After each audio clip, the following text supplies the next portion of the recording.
থুতনিতে কামড়ের অনুভব হতেই আমার ঘুম ভেঙে গেল।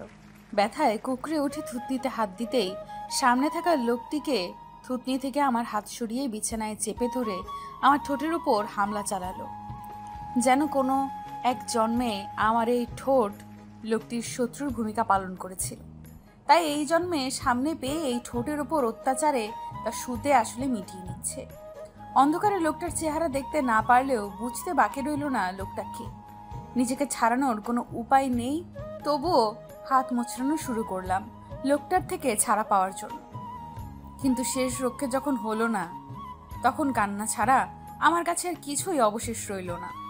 ব্যথার চোটে দুই চোখের জল ছেড়ে কাঁদতে লাগলাম।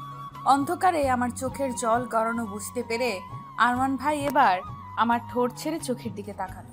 কিরে, এইভাবে বাচ্চাদের মতো কাঁদছিস কেন? তুমি এমন কেন আরমান ভাই? সবসময় আমায় ব্যথা দাও খালি। চুমু যদি দেবে তো একটু ভালোবেসেই তো দিতে পারো। আমার কথায় এবার আরমান ভাই আমার উপর থেকে উঠে বসলো। আমাকে কি তোর পাগল মনে হয়?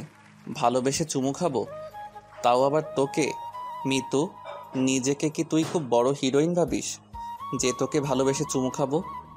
ভাইয়া ওঠার সাথে আমিও উঠে বসে টেবিল ল্যাম্পটা জ্বালিয়ে দিলাম। তারপর মিনমিন করে বললাম, যদি ভালো নাই বাসো তাহলে বারবার কেন এত কাছে আসো? যন্ত্রণা দেওয়ার জন্য? কারণ তোর মতো হ্যাংলা মেয়েকে শুধু যন্ত্রণা দেওয়ারই ইচ্ছে করে, ভালোবাসতে নয়।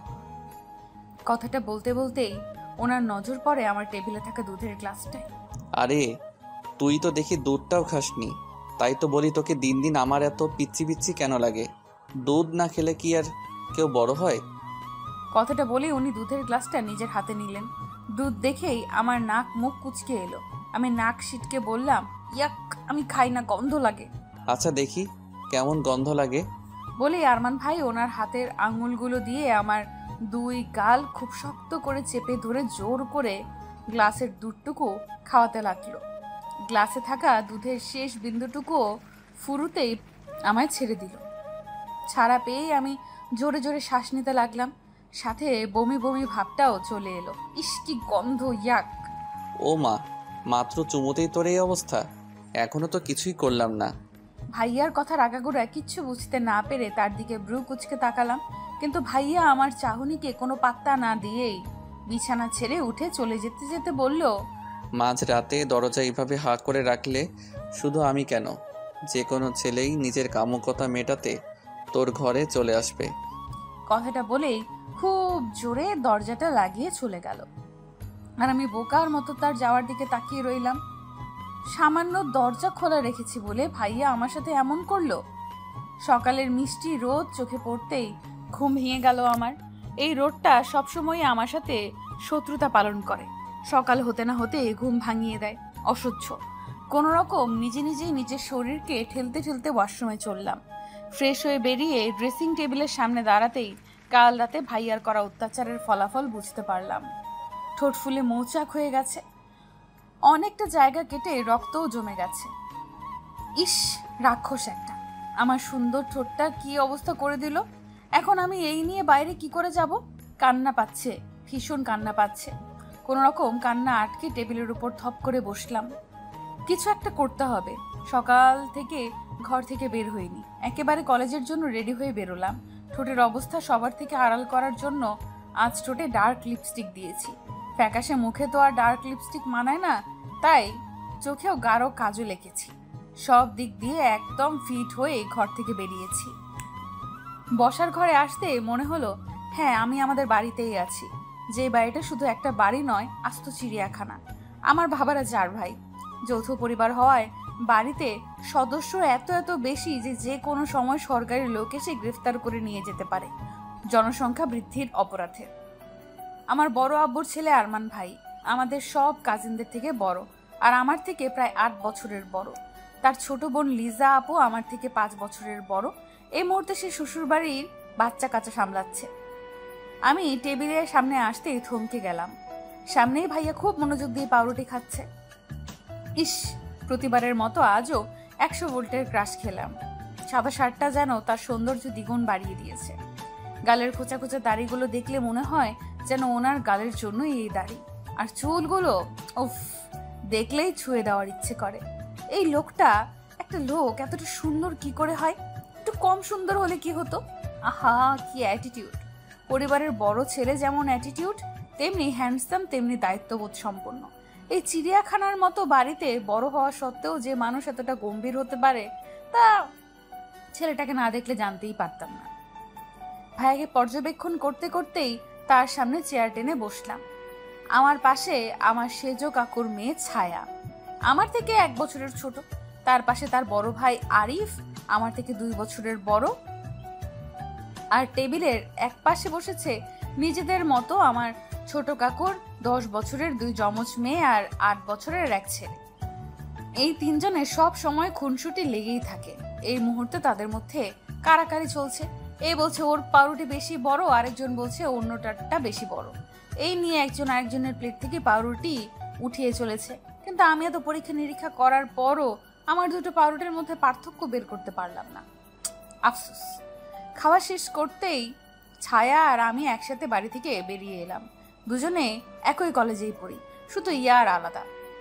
আমরা দুজনে আমাদের গাড়ির দিকে এগিয়ে যেতেই পেছন থেকে ভাইয়া ডেকে উঠল, মিতু স্টপ দেয়ার। তার ডাকে আমরা দুজন দাঁড়িয়ে পড়লাম। ভাইয়া আমাদের কাছে এসে ছায়ার দিকে তাকিয়ে বলল, তুই গিয়ে গাড়িতে বস, আমরা আসছি। ভাইয়ার কথা শুনে ছায়া কিছু না বলে মাথা নিচু করে গাড়িতে গিয়ে বসলো। ভাইয়ার মুখের ওপর কথা বলার সাহস কারোরই নেই।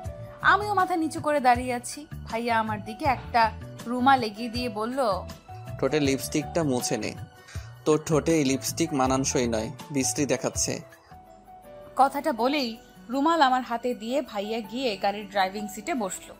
কিন্তু আমি পড়লাম মহাবিপদে। এই লিপস্টিকটা আমি মুছতে পারবো না। লিপস্টিক মুছলে আমার মান সম্মান সব প্লাস্টিক হবে। আর আমার যা ফ্রেন্ড আমার ঠোঁট কাটা দেখলে আমাকে পচাতে পচাতে শেষ করবে ওরা। কিন্তু ভাইয়ার কথা না শুনলে যে কঠিন শাস্তি পেতে হবে। থুর, সব চিন্তা ভাবনা দূরে ঠেলে লিপস্টিক না মুছে গাড়ির পেছনের সিটে ছায়ার পাশে গিয়ে বসলাম। গাড়ি চলতেই ছায়ার বকবকানি শুরু হলো। আজ ডার্ক লিপস্টিক, কারণ কি? এত সাজার কারণ কি? আমার চেহারার তারিফ করতে করতে শেষ। কিন্তু আমার সেদিকে মনোযোগ নেই। আমি তো সামনের লুকিং গ্লাসে ভাইয়াকে দেখছি। ভাইয়া বারবার লুকিং গ্লাসে আমাকেই দেখছে। দেখেই বোঝা যাচ্ছে কতটা রেগে আছে তার কথা না শোনার কারণে। যেন এই চোখ থেকে আগুনের গোলা বের করে আমার দিকে ছুটছে।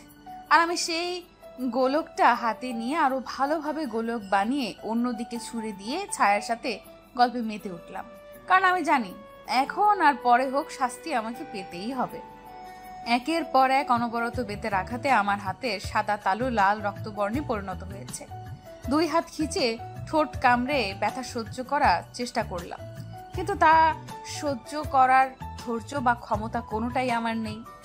আঘাতের অংশ আরো বেশি আঘাত পেতে পেতে হাত অবশ হয়ে আসছে, চোখ বেয়ে জল গড়াচ্ছে। কিন্তু ভাইয়া কিছুতেই ক্ষান্ত হচ্ছে না, একের পর এক আঘাত করেই চলেছে। হঠাৎ মনে হলো আঘাত করা বন্ধ হয়ে গেছে। সাথে সাথে এই কিছু একটা শব্দ আমার কানে আসতেই আমি চমকে উঠলাম। কাঁপতে কাঁপতে জল ভর্তি চোখ পিটপিট করে খুলে সামনে তাকাতেই দেখি ভাইয়া আমার দিকে অগ্নিদৃষ্টি বর্ষণ করছে। তার পাশে দৃষ্টি যেতেই দেখলাম বেতের কিছু অংশ নিচে পড়ে আছে। বুঝলাম আমার হাতেই ভাইয়া বেত ভেঙেছে। তারপরেও রাগ কমেনি, যার কারণে বেত ছুঁড়ে ফেলে দিয়েছে। রাগ কমেনি তার মানে শাস্তি আরো বাকি আছে। ভার্সিটিতে কি হাডুডু খেলার জন্য এসেছো? ক্লাসের মাঝে মন নেই, পড়ার সময় পড়া নেই, বয়ফ্রেন্ডের সাথে ডেটিং এর জন্য এসেছো নাকি এখানে? ভাইয়ার ভয়ঙ্কর গর্জন শুনে ভয়ে নিজেকে তার থেকে একটু দূরে সরিয়ে নিলাম।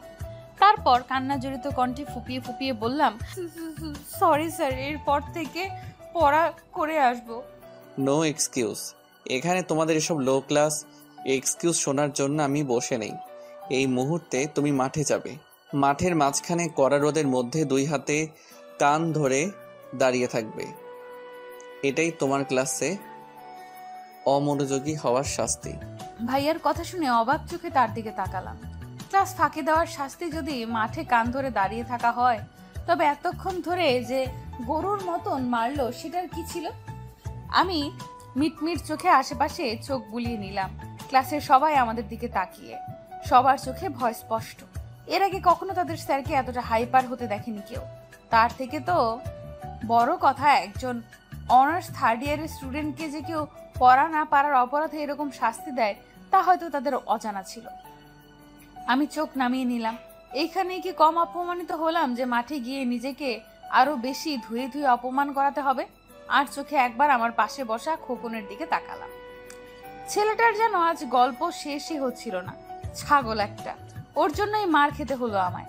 একবার সুযোগ পেলে আছড় মারবো ধরে, হারামি কোথাকার। কি হলো আমার? তোমার কানে যায়নি? Get out from my class. আর কোনো কথা না বলে ক্লাস থেকে বেরিয়ে এলাম। প্রায় আধা ঘন্টা যাবৎ মাঠের মাঝখানে কড়া রোদে কান ধরে দাঁড়িয়ে আছি। সিনিয়র জুনিয়র সবাই আমার দিকে কেমন অদ্ভুত দৃষ্টিতে তাকিয়ে আছে। হয়তো ভার্সিটিতে এই প্রথম কাউকে এমন শাস্তি পেতে দেখলো। হাত অসম্ভব রকম ফুলে গেছে, যার যন্ত্রণায় ভালোভাবে কানটাও ধরতে পারছি না। তবে আজ এই যন্ত্রণার থেকে বেশি যন্ত্রণা হচ্ছে বুকে। ভাইয়া যে আমায় মারে না তা নয়, কোনো ভুল করলেই ঠাস ঠাস করে গালের মধ্যে মারে, কিন্তু এইভাবে কখনোই মারেনি। খুব কষ্ট হচ্ছে। ভাইয়া কিভাবে পারলো আমায় এভাবে মারতে? একটুও কষ্ট হলো না বুঝি? ভাইয়া এই ভার্সিটিরই ইংলিশ প্রফেসর। আমাদের 2 ক্লাস পরেই তার ক্লাস। 2টো ক্লাস হতেই খোকনের সাথে গল্প জুড়ে দিয়েছিলাম। এই ফাঁকে কখন যে ভাইয়া ক্লাসে এসে পরে বুঝতেই পারিনি। যখন বুঝলাম তখন অলরেডি ভাইয়ার দৃষ্টি আমার উপর পড়েছে। তার কিছুক্ষণ পরেই পড়ার বাহানা দিয়ে আমার কাছে এসে বেধম পেটানো শুরু করলেন। ক্লাস শেষ হয়ে গেছে। আমার ফ্রেন্ডরা এসে আমায় কোথাও বসতে বললে আমি মানা করে দিই। ভাইয়া যখন কান ধরে থাকতে বলেছে তখন ভাইয়া না বলা অবধি আমি এই কান ছাড়ছি না। আমিও একরক্ষা টাইপের মেয়ে, দেখি কতক্ষণ আমায় এই রোদের মধ্যে দাঁড় করিয়ে রাখতে পারে। আমার কথার সাথে হার মেনে নেয় সবাই, চলে গেল। আর দাঁড়িয়ে রইলাম এই রোদের মধ্যে, ঘেমে নিয়ে একাকার হয়ে গেছি। কিছুক্ষণ পর পর মাথা ঘুরিয়ে উঠছে, কিন্তু আমি আমার জেদ কিছুতেই ছাড়ছি না। যতক্ষণ না ভাইয়া নিজের থেকে আমায় রোদ থেকে সরে যাওয়ার কথা বলছে ততক্ষণ পর্যন্ত আমি এখান থেকে সরবো না। গলা শুকিয়ে কাঠ হয়ে গেছে, তৃষ্ণা পেয়েছে, ভীষণ তৃষ্ণা পেয়েছে। জিব্বা দিয়ে ঠোঁট ভিজিয়ে নিলাম। তখনই কোথা থেকে ছায়া দৌড়ে এসে আমার সামনে দাঁড়ালো। মিতু, এই নে পানিটুকু খেয়ে নে। আমি পানি খাবো না। উফ, এই পানি ভাইয়া পাঠিয়েছে। ভাইয়া তোকে পানি খেতে বললো, আর একটু তাড়াতাড়ি ছায়ায় গিয়ে বসতে বললো। চল তাড়াতাড়ি এখান থেকে। ছায়ার কথায় আমি কান ছেড়ে ভাইয়ার কেবিনের দিকে গেলাম। ভাইয়া তার কেবিনের সামনে 2 হাত পকেটে রেখে আভার দিকেই তাকিয়ে আছে। তাকে দেখেই আমার চোখের বাঁধ ভাঙলো। হয়তো খুব বেশি অভিমান জন্মে গেছে মানুষটার উপর। গাছের নিচে বসে আছি, আজ চোখের জলেরা ভীষণ অবাধ্য হয়ে গেছে, কিছুতেই আটকাতে পারছি না। আমার পাশে বসে আমার বন্ধুরা আমাকে সান্ত্বনা দিয়েই চলেছে। তখনই খোকন আমার দিকে তার রুমাল এগিয়ে দিল চোখের পানি মুছে নেওয়ার জন্য। আমিও সুযোগ পেয়ে রুমালে চোখের পানি, শুষ্ক নাকের পানিটাও ঝেড়ে নিলাম। নাকটা অনেকক্ষণ ধরেই শিরশির করছিল। ছাদের এক কোণে দাঁড়িয়ে মেঘেদের লুকোচুরি খেলাটা দেখছি। কি অদ্ভুত এই আকাশ! মানুষের থেকে কত দূরে থেকেও তাদের সুখ, কষ্ট, আবেগ, অনুভূতি কত সহজেই আপন করে নিতে পারে। কত সহজে একটা মানুষ ওই আকাশটাকে নিজের থেকেও বেশি ভরসা করে ফেলে। যেই কষ্টটা সবার সাথে ভাগ করতে পারে ওই আকাশের সাথে তা ভাগ করে নেয়। আর ওই আকাশ নিঃস্বার্থভাবে সবকিছুর ভাগ নিয়ে থাকে। যেমন আজ আমার ভেতরের সকল অভিযোগ এই আকাশ একের পর এক শুনেই চলেছে। কখনো তো আরহাম ভাইয়ের প্রতি থাকা অভিযোগগুলো তাকে শোনাতে পারিনি, আজও পারিনি। তাই আজও এই অভিযোগ শোনার মতো এই আকাশ ছাড়ার কেউই নেই। 2 চোখ বন্যায় ভাসছে। আজ ভাইয়া যেভাবে এই কলেজের সবার সামনে আমার অপমান করলো, সেটা না করলেও পারতো। সামান্য তার কথা মানিনি বলে এইভাবে শাস্তি দিলেন আমায়। আসলে কি এই শাস্তিটা আমার প্রাপ্য ছিল? ভাইয়া আমায় কখনো বোঝেনি, না বোঝার চেষ্টা করেছে। একবারও ভাবলো না কেন আমি তার কথাটা মানলাম না। ভাববে কেন? যখন ভালোই বাসে না তখন বুঝতে যাবে কেন? আমি পাগলের মতো তার পেছনে ছুটছি, আর ছুটবো না। খুব অভিমান জন্মেছে, খুব। কখনো কথা বলবো না তার সাথে, কখনো না। ছাদে রাতের আকাশ দেখতে দেখতে আমি নিজের ভাবনায় বিলীন ছিলাম। তখনই হঠাৎ মনে হলো আমি হাওয়ায় ভাসছি। ভয়ে আমি হাতের কাছে যাই পেলাম সেটাই ভাঙতে ধরলাম। মুহূর্তেই হাত ব্যথাটাও নাড়া দিয়ে উঠল। নিজেকে সামলে সামনে তাকাতেই দেখি ভাইয়া। আমি ভাইয়ার কোলে, সাথে সাথে তার থেকে মুখ ফিরিয়ে নিলাম। কোনো কথাই বলবো না আজ তার সাথে। তবে আমার মুখ ফিরিয়ে নেওয়াতে আরমান ভাইয়ের কোনো হেলদোল হলো বলে মনে হয় না। সে নিজের মতো সামনে তাকিয়ে আমাকে নিয়ে আমার রুমে নিয়ে এলো। আমাকে বিছানার উপর বসিয়ে ভাইয়া আমার সামনে টুল টেনে বসে আমার দিকে তীক্ষ্ণ দৃষ্টি নিক্ষেপ করলো। আমি সেটাকে না দেখার ভান করে উঠে চলে যেতে চাইলে আরমান ভাই আমার হাত ধরে নিজের সামনে বসিয়ে নিল। আমার হাত ধরায় আমি ব্যথায় কুঁকড়ে উঠলাম, কিন্তু ভাইয়া সেদিকে ভ্রুক্ষেপ না করে আরো শক্তভাবে চেপে ধরলো আমার হাত। এবার আমার প্রাণ যায় যায় অবস্থা। কে যেন বলেছিল তোকে ভালোবাসার মানুষের দেওয়া ব্যথা যতটা গভীর হবে ভালোবাসা ততটাই গভীর হবে। তাই তো হাতে এখনো পর্যন্ত মলম লাগাসনি, তাই না? ভাইয়া ছাড়ো, লাগছে আমার। কেন? ব্যথা সহ্য করার ক্ষমতা নেই? আমি এবার কোনো কথা বলার অবস্থাতেই রইলাম না, ভ্যা ভ্যা করে কেঁদে দিলাম। এই চুপ, একদম চুপ। এইসব ন্যাকামো করে তুই তোর বয়ফ্রেন্ডের কাছে সিম্প্যাথি পাবে, আমার কাছে নয়। আরমান ভাইয়ের কথা শুনে এবার আমি ব্যথা ভুলে তার দিকে ফ্যাল দৃষ্টিতে তাকালাম। আরও আমার হাত ঝাটকা মেরে ছেড়ে দিয়ে পকেট থেকে মলম বের করে আমার দিকে এগিয়ে দিল। নে, হাতে লাগিয়ে নে এটা। লাগাবো না, লাগাবো না, লাগাবো না, শুনেছো তুমি? লাগাবো না আমি বলেই বিছানা থেকে উঠে চলে আসতে চাইলে ভাইয়া পেছন থেকে উঠে আমার হাতে হ্যাচকা টান দিতেই আমি টাল সামলাতে না পেরে ভাইয়ার বুকের উপর পড়লাম। এই সুযোগে ভাইয়া এক হাতে আমার কোমর জড়িয়ে নিজের সাথে মিশিয়ে নিল। ভাইয়ার এত কাছে আসার কারণে আমার দম বন্ধ হয়ে আসার অবস্থা। ভাইয়ার উষ্ণ শ্বাস আমার মুখের উপর পড়ছে, যা আমার ভেতরে তোলপাড় শুরু করেছে। আমি ধীরে ধীরে নিজেকে সরিয়ে নেওয়ার চেষ্টা করতেই ভাইয়া এবার আমাকে নিজের শরীরের সাথে গভীরভাবে জড়িয়ে নিল। আমি আর ভাইয়ার চোখে চোখ মেলানোর অবস্থায় রইলাম না। ভাইয়ার এত কাছে আসাতে অস্বস্তিতে আমার দম যায় যায় অবস্থা। ভাইয়া প্লিজ দূরে যাও, আমার অস্বস্তি হচ্ছে। আমি কাছে এলেই বুঝি তোর অস্বস্তি হয়। খোকন যখন তোর ক্লোজ হয় তখন অস্বস্তি হয় না? এখানে খোকন কোথা থেকে আসছে? আসছে, আসার কারণ আছে বলেই আসছে। এই মেয়ে এত বেখেয়ালি কেন তুই? কে তোর দিকে কোন নজরে তাকাচ্ছে সেটাও বুঝিস না? ভাইয়ার কথার সব কিছু আমার মাথার উপর দিয়ে গেল, যার কারণে আমি তার চোখের দিকে অবাক চোখে তাকালাম। আমার চাহনি রেখে ভাইয়া এক হাতে আমার পেছনের চুল আঁকড়ে ধরে আমার ঠোঁটের কাটা অংশে তার ঠোঁটের আলতো পরশ এঁকে দিল। ভাইয়ার স্পর্শে আমি কেঁপে উঠলাম, পুরো শরীরে যেন বিদ্যুৎ খেলে গেল। আবেশে চোখ করতেই অনুভব করলাম ভাইয়া আমার ঠোঁট নিজের দখলে নিয়ে নিয়েছে। এবার যেন আমার পুরো শরীর অবশ হয়ে আসছে। তারপরেও নিজেকে ভাইয়ার বাঁধন থেকে ছাড়ানোর জন্য তার বুকে মৃদু ধাক্কা দিচ্ছি, কিন্তু এতে করে ভাইয়া আরও বেশি আমাকে নিজের গভীরে ডুবিয়ে নিয়ে যাচ্ছে। এবার আমি আর নিজেকে ছাড়ানোর চেষ্টা করলাম না, ডুবে গেলাম তার ভালোবাসার পরশের মাঝে। যতই অভিমান করি না কেন, ভালো তো এই মানুষটাকেই বাসি। বেশ কিছুক্ষণ পর ভাইয়া আমার ঠোঁট ছেড়ে গলায় নেমে গেল। গলার নিচে আমার কালো তিলটাতে একটু জোরে কামড় বসাতে আমি ব্যথায় কুঁকড়ে উঠলাম। ভাইয়া এবার আমার গলা থেকে মুখ তুলে আমার চোখের দিকে তাকিয়ে মাতাল করা কণ্ঠে বলল, আমি চাই না আমার জিনিসে অন্য কারো বাজে নজর পড়ুক। নিজের জন্য নয়, আমার জন্যও তো নিজের খেয়াল রাখতে পারিস। ভাইয়ার কথা শুনে আমার বুক ধুকধুক করে উঠল। এই প্রথম ভাইয়া আমায় নিজের বলে সম্বোধন করলো। ভালোবাসো আমায়? কথাটা বলে ভাইয়ার চোখে তাকালাম উত্তর খোঁজার চেষ্টায়, কিন্তু আরমান ভাই আমার সব চেষ্টায় জল ঢেলে আমায় বিছানার উপর ছুঁড়ে ফেলে বলল, বয়স কত তোর? এই বয়সেই প্রেম প্রীতির কথা ভাবিস, লজ্জা করে না? আগে বড় হয়ে নে, তারপর না হয় এসব কথা বলতে আসিস। আর তার আগে হাতে মলমটা লাগিয়ে নে। এইটাও তুমি নিজেই লাগিয়ে দেবে না? মারার সময় তো নিজের হাতেই মেরেছিলে। চাকর নই তোর যে মলম লাগিয়ে দিব। ইচ্ছে হলে মলম লাগা, না হলে ছুঁড়ে ফেলে দে, ডাফার কোথাকার। কথাটা বলে গটগট করে রুম থেকে বেরিয়ে গেল আরমান ভাই। আমি অবাকের চরম সীমায়। কি এমন বললাম যার কারণে এত রাগ দেখালো? তবে যাই হোক, ভাইয়া আমায় এটা বলেনি যে ও আমায় ভালোবাসে না, বলেছে আমার বয়স হয়নি। কিন্তু আমি তো 18+, আর কত বড় হতে হবে আমায়?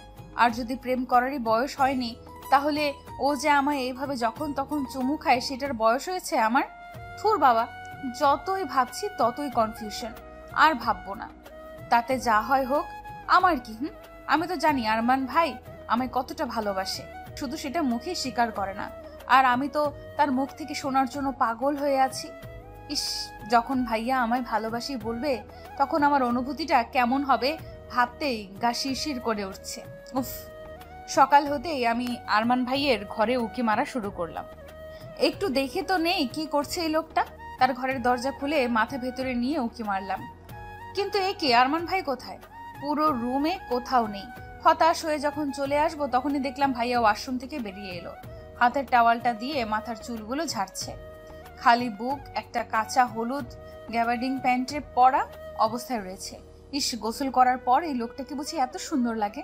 আমি তো জানতাম এই সৌন্দর্যটা শুধু মেয়েদের জন্য, কিন্তু আজ আরমান ভাইকে দেখে সেটা ভুলটাও ভেঙে গেল।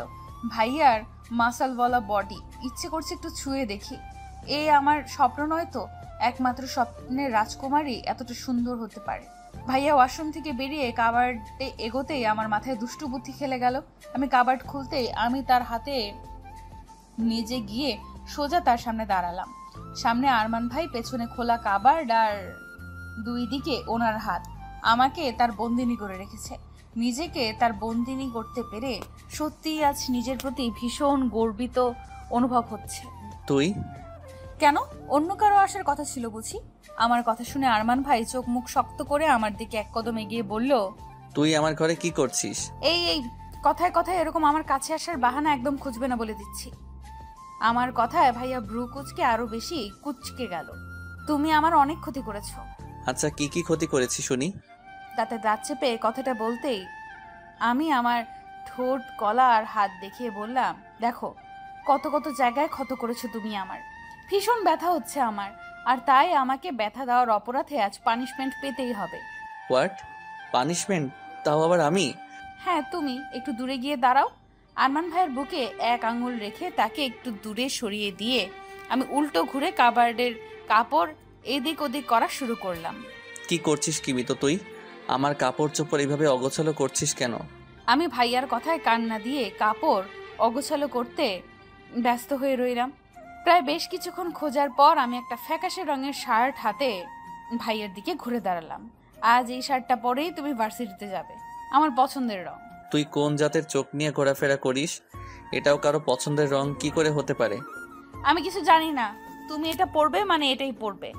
ইম্পসিবল, আমি এটা পরছি না, সর আমার সামনে থেকে। আচ্ছা, কি করে না পরো আমিও দেখি।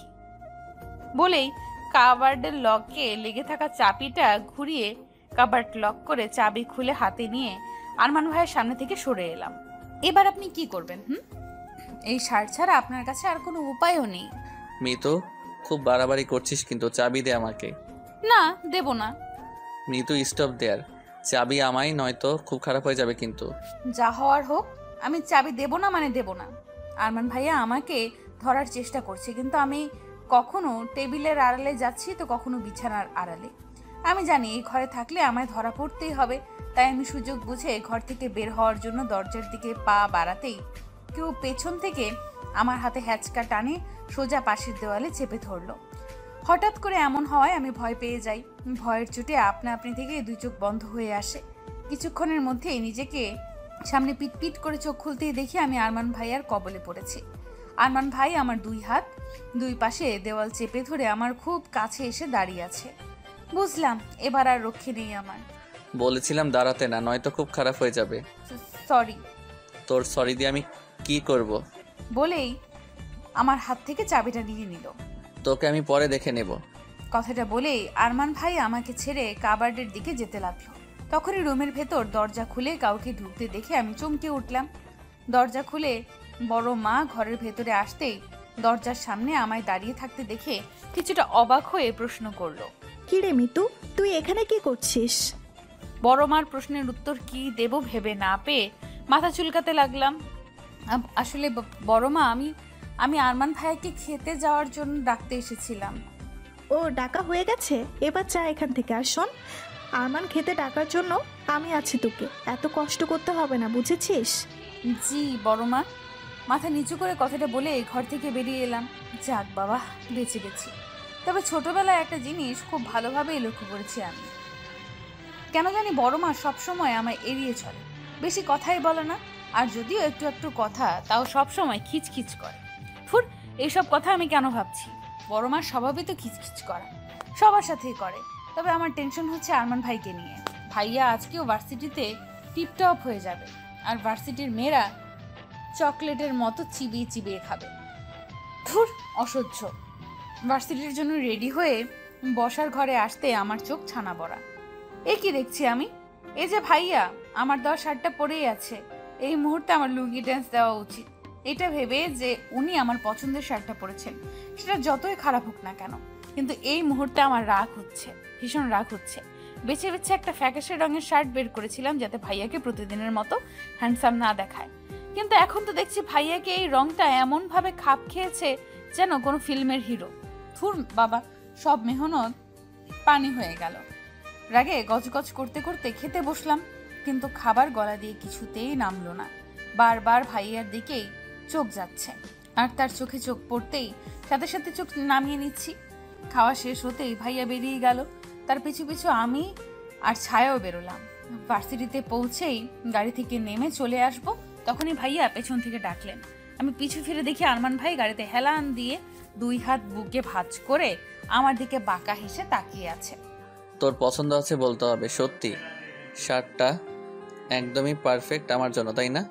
খুব বুঝলাম, ভাইয়া যে আমাকে পচাচ্ছে তা খুব ভালো করেই বুঝলাম।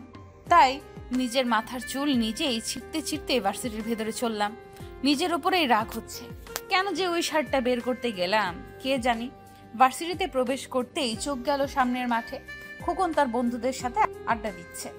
হারামজাদা আমার উপর বাজে নজরে তাকায়। এর তো আজ একটা হেস্তনেস্ত করেই ছাড়বো। এর জন্যই কাল আমায় ভাইয়া সবার সামনে এত এত অপমান করেছিল। নিজের গলার ওড়নাটা ঠিক করতে করতে তার দিকে এগোলাম। বলা যায় না এই ছেলে আবার আমার দিকে নজর নিক্ষেপ করতে পারে। ভালো করে ওড়না কোমরে বেঁধে খোকনের কাছে গিয়ে কোনো কথা ছাড়া উড়াধরা পিটানো শুরু করে দিলাম। হতচ্ছাড়া শয়তান কোথাকার, মেয়েদের দিকে বাজে নজরে তাকানো, তাই না? আজ দেখাচ্ছি মজা তোকে। আজ তোকে আমার হাত থেকে কেউ বাঁচাতে পারবে না। এই নে, এই নে, এটাও নে, এটাও নে, সাথে আর একটা নে, বোনাস আর একটা নে, আবারও নে। মুখে যা আসছিল তাই প্রলাপ বকতে বকতে বেধক পিটিয়ে যাচ্ছে তাকে, শরীরের সব শক্তি দিয়ে পেটোচ্ছে। সবাই আমাকে আটকানোর চেষ্টা করছে, কিন্তু আমি আমার হাত ধরলে পা দিয়ে মারা শুরু করি। কিছুতেই আজ ছাড়বো না ওকে। মেয়েদের দিকে বাজে নজরে তাকানো সারা জীবনের জন্য ঘুচিয়ে দেব আজ। নিকৃষ্ট প্রাণী কোথাকার। আমি খুব তৃপ্তি নিয়ে খোকনকে পিটিয়ে যাচ্ছি, এমন সময় আমার হাতে হ্যাচকা টান অনুভব করলাম। টাল সামলাতে না পেরে কিছু একটার উপর হুমড়ি খেয়ে পড়লাম। নিজেকে সামলে সামনে তাকাতেই দেখি আমি আরমান ভাইয়ের বুকে পড়ে রয়েছি। ভাইয়া দাঁতে দাঁত পিষে আমার দিকে তাকিয়ে বলল, মন ভরেছে? না ভরেনি, আমি ওকে আরো কয়েক ঘা মারবো। বলেই ভাইয়ার দিকে নিজেকে ছাড়াতে চাইলে ভাইয়া আরো জোরে আমার হাত চেপে ধরে। কিন্তু ওর ভরে গেছে। ভাইয়ার কথার আগাগোড়া কিছু না বুঝেই তার দিকে ফ্যাল ফ্যাল দৃষ্টিতে তাকালাম। স্টুপিড কোথাকার, যখন শরীরে বিন্দুমাত্র শক্তি নেই তখন এই শরীর নিয়ে একটা ছেলেকে মারতে এসেছো কি তার মনের তৃপ্তি মেটানোর জন্য? ভাইয়া কথাটা একটু আস্তে বলায় সবার কানে কথাটা না গেলেও আমার কাছে কথাটা একটা কারেন্টের শকের মতো লাগলো। অবাক হয়ে খোকনের দিকে তাকাতেই আমার চোখ কপালে উঠল। এই ছেলেকে আমি এক্ষুনি মেরে মেরে অতমরা করলাম, সে এইভাবে ফিট হয়ে দাঁড়িয়ে আছে কি করে, তাও আবার ঠোঁটের উপর হাত বোলাচ্ছে। ওকে দেখে মনে হচ্ছে ও আমার মার নয়, ছোঁয়াগুলোতেই অনুভব করেছে। ছোটবেলায় নিশ্চয়ই হরলিক্স খায়নি, তাই আজ এই অবস্থা। আমি খুবই ইনোসেন্ট মার্কা চেহারা বানিয়ে ভাইয়ার দিকে তাকালাম, যেন এবারের মতো আর আমায় কোনো শাস্তি না দেয়। কিন্তু ভাইয়া দাঁতে দাঁত চেপে হিস হিসিয়ে বলল, তোকে আমি বাড়ি গিয়ে দেখবো, অনেক হিসেব বাকি তোর সাথে। বলে গটগট করে চলে গেল। আর আমি অসহায়ের মতো তার যাওয়ার দিকে তাকিয়ে আছি। না জানি বাড়িতে আমার জন্য কি অপেক্ষা করছে। কলেজ থেকে বাড়ি ফিরতেই জুই বিথির সাথে আড্ডা দিতে বসেছি। আজ কিছুতেই এদের থেকে নিজেকে আলাদা করা যাবে না। ভাইয়ের হাত থেকে বাঁচতে হলে আজ এই 2 যমজ বোনদেরই আমার কাজে লাগাতে হবে। সেই বিকেল থেকে রাত অবধি একেবারের জন্য নিজেকে ভিড়ের থেকে আলাদা করে নিই। জুই, বিথি, মা, বাবা, ছায়া, আরিফ সকলেই আজ আমার উপর প্রচন্ড বিরক্ত, কারণ আমি কোনো কারণ ছাড়াই কথা বলে যাচ্ছি। আমি কি বলছি আমি নিজেও জানি না, শুধু জানি আজ যে করেই হোক আমায় ভাইয়ার হাতে শাস্তি থেকে বাঁচতে হবে। কিন্তু পুরো সময়টা এমন বকবক করেই কাটিয়ে দিলেও রাতের বেলা ঠিকই আমায় আমার রুমে ঢুকতে হলো। ঘরে ঢোকার সাথে সাথে আমি দরজা ভালো করে বন্ধ করে দিলাম, যাতে ভাইয়ার ঘরে না আসতে পারে। দরজা লক ভালো করে চেক করে একটা স্বস্তির নিঃশ্বাস ফেলে পিছু ফিরতেই বিছানার উপর কাউকে দেখে চমকে উঠলাম। ঘরের ডিম লাইটের মৃদু আলোয় সবকিছুই আবছা আবছা। কিছুক্ষণের মধ্যে এই আবছা আলোয় চোখে সয়ে এলে বিছানার উপর ভালো করে চোখ বোলানোর চেষ্টা করতেই আমার চোখ চরক গাছ। এ তো ভাইয়া বিছানায় বসে 2 পা মাটিতে ছড়িয়ে রেখেছে। এই রে, কাম সেরেছে। এখন কি করব? আরমান ভাই আমায় দাঁড়িয়ে থাকতে দেখে নিজেই উঠে আমার দিকে এগোতে লাগলো। ভাইয়াকে নিজের দিকে এগিয়ে আসতে দেখে ভয়ে আমার বুক ধুকপুক ধুকপুক করা শুরু করে দিয়েছে। আমি নিশ্চিত আমার এই বুকের ধুকপুকানি ভাইয়ার কান অবধি পৌঁছাচ্ছে। ভাইয়াকে আমার খুব কাছে আসতে দেখে নিজের অজান্তেই আমার পা পেছনের দিকে চলতে লাগলো। পেছনে যেতে যেতে আমার পিঠ দেওয়ালের সাথে ঠেকে গেল আর ভাইয়া আমার খুব কাছাকাছি চলে এলো। ভাইয়ার উষ্ণ শ্বাস আমার মুখের উপর পড়ছে। এখন কি করব আমি? বুদ্ধি করে পাশ কাটিয়ে চলে আসার চেষ্টা করতেই ভাইয়া তার 2 হাত আমার 2 পাশের দেওয়ালে রাখলো। আজ আমি আবার তার বন্দিনী হলাম। ভাইয়া এত কাছে চলে আসায় আমার প্রায় দম বন্ধ করা অবস্থা। নিজের দম বন্ধ রাখার চেষ্টায় শ্বাসের ঘনত্ব আরো বেশি বেড়ে গেল। চোখ বন্ধ করে ভাইয়ার পরবর্তী পদক্ষেপের অপেক্ষা করতে লাগলাম। তখনই ভাইয়া তার মন কাড়া ভারী কণ্ঠে বলে উঠল, কান ধর। কথাটা শুনে আমি চট করে চোখ মেলে তাকালাম। কি হলো? আমার কথা কানে গেল না? আসলে ভাইয়া। চুপচাপ কান ধর। বুঝলাম, কান ধরা ছাড়া আর কোনো উপায় নেই।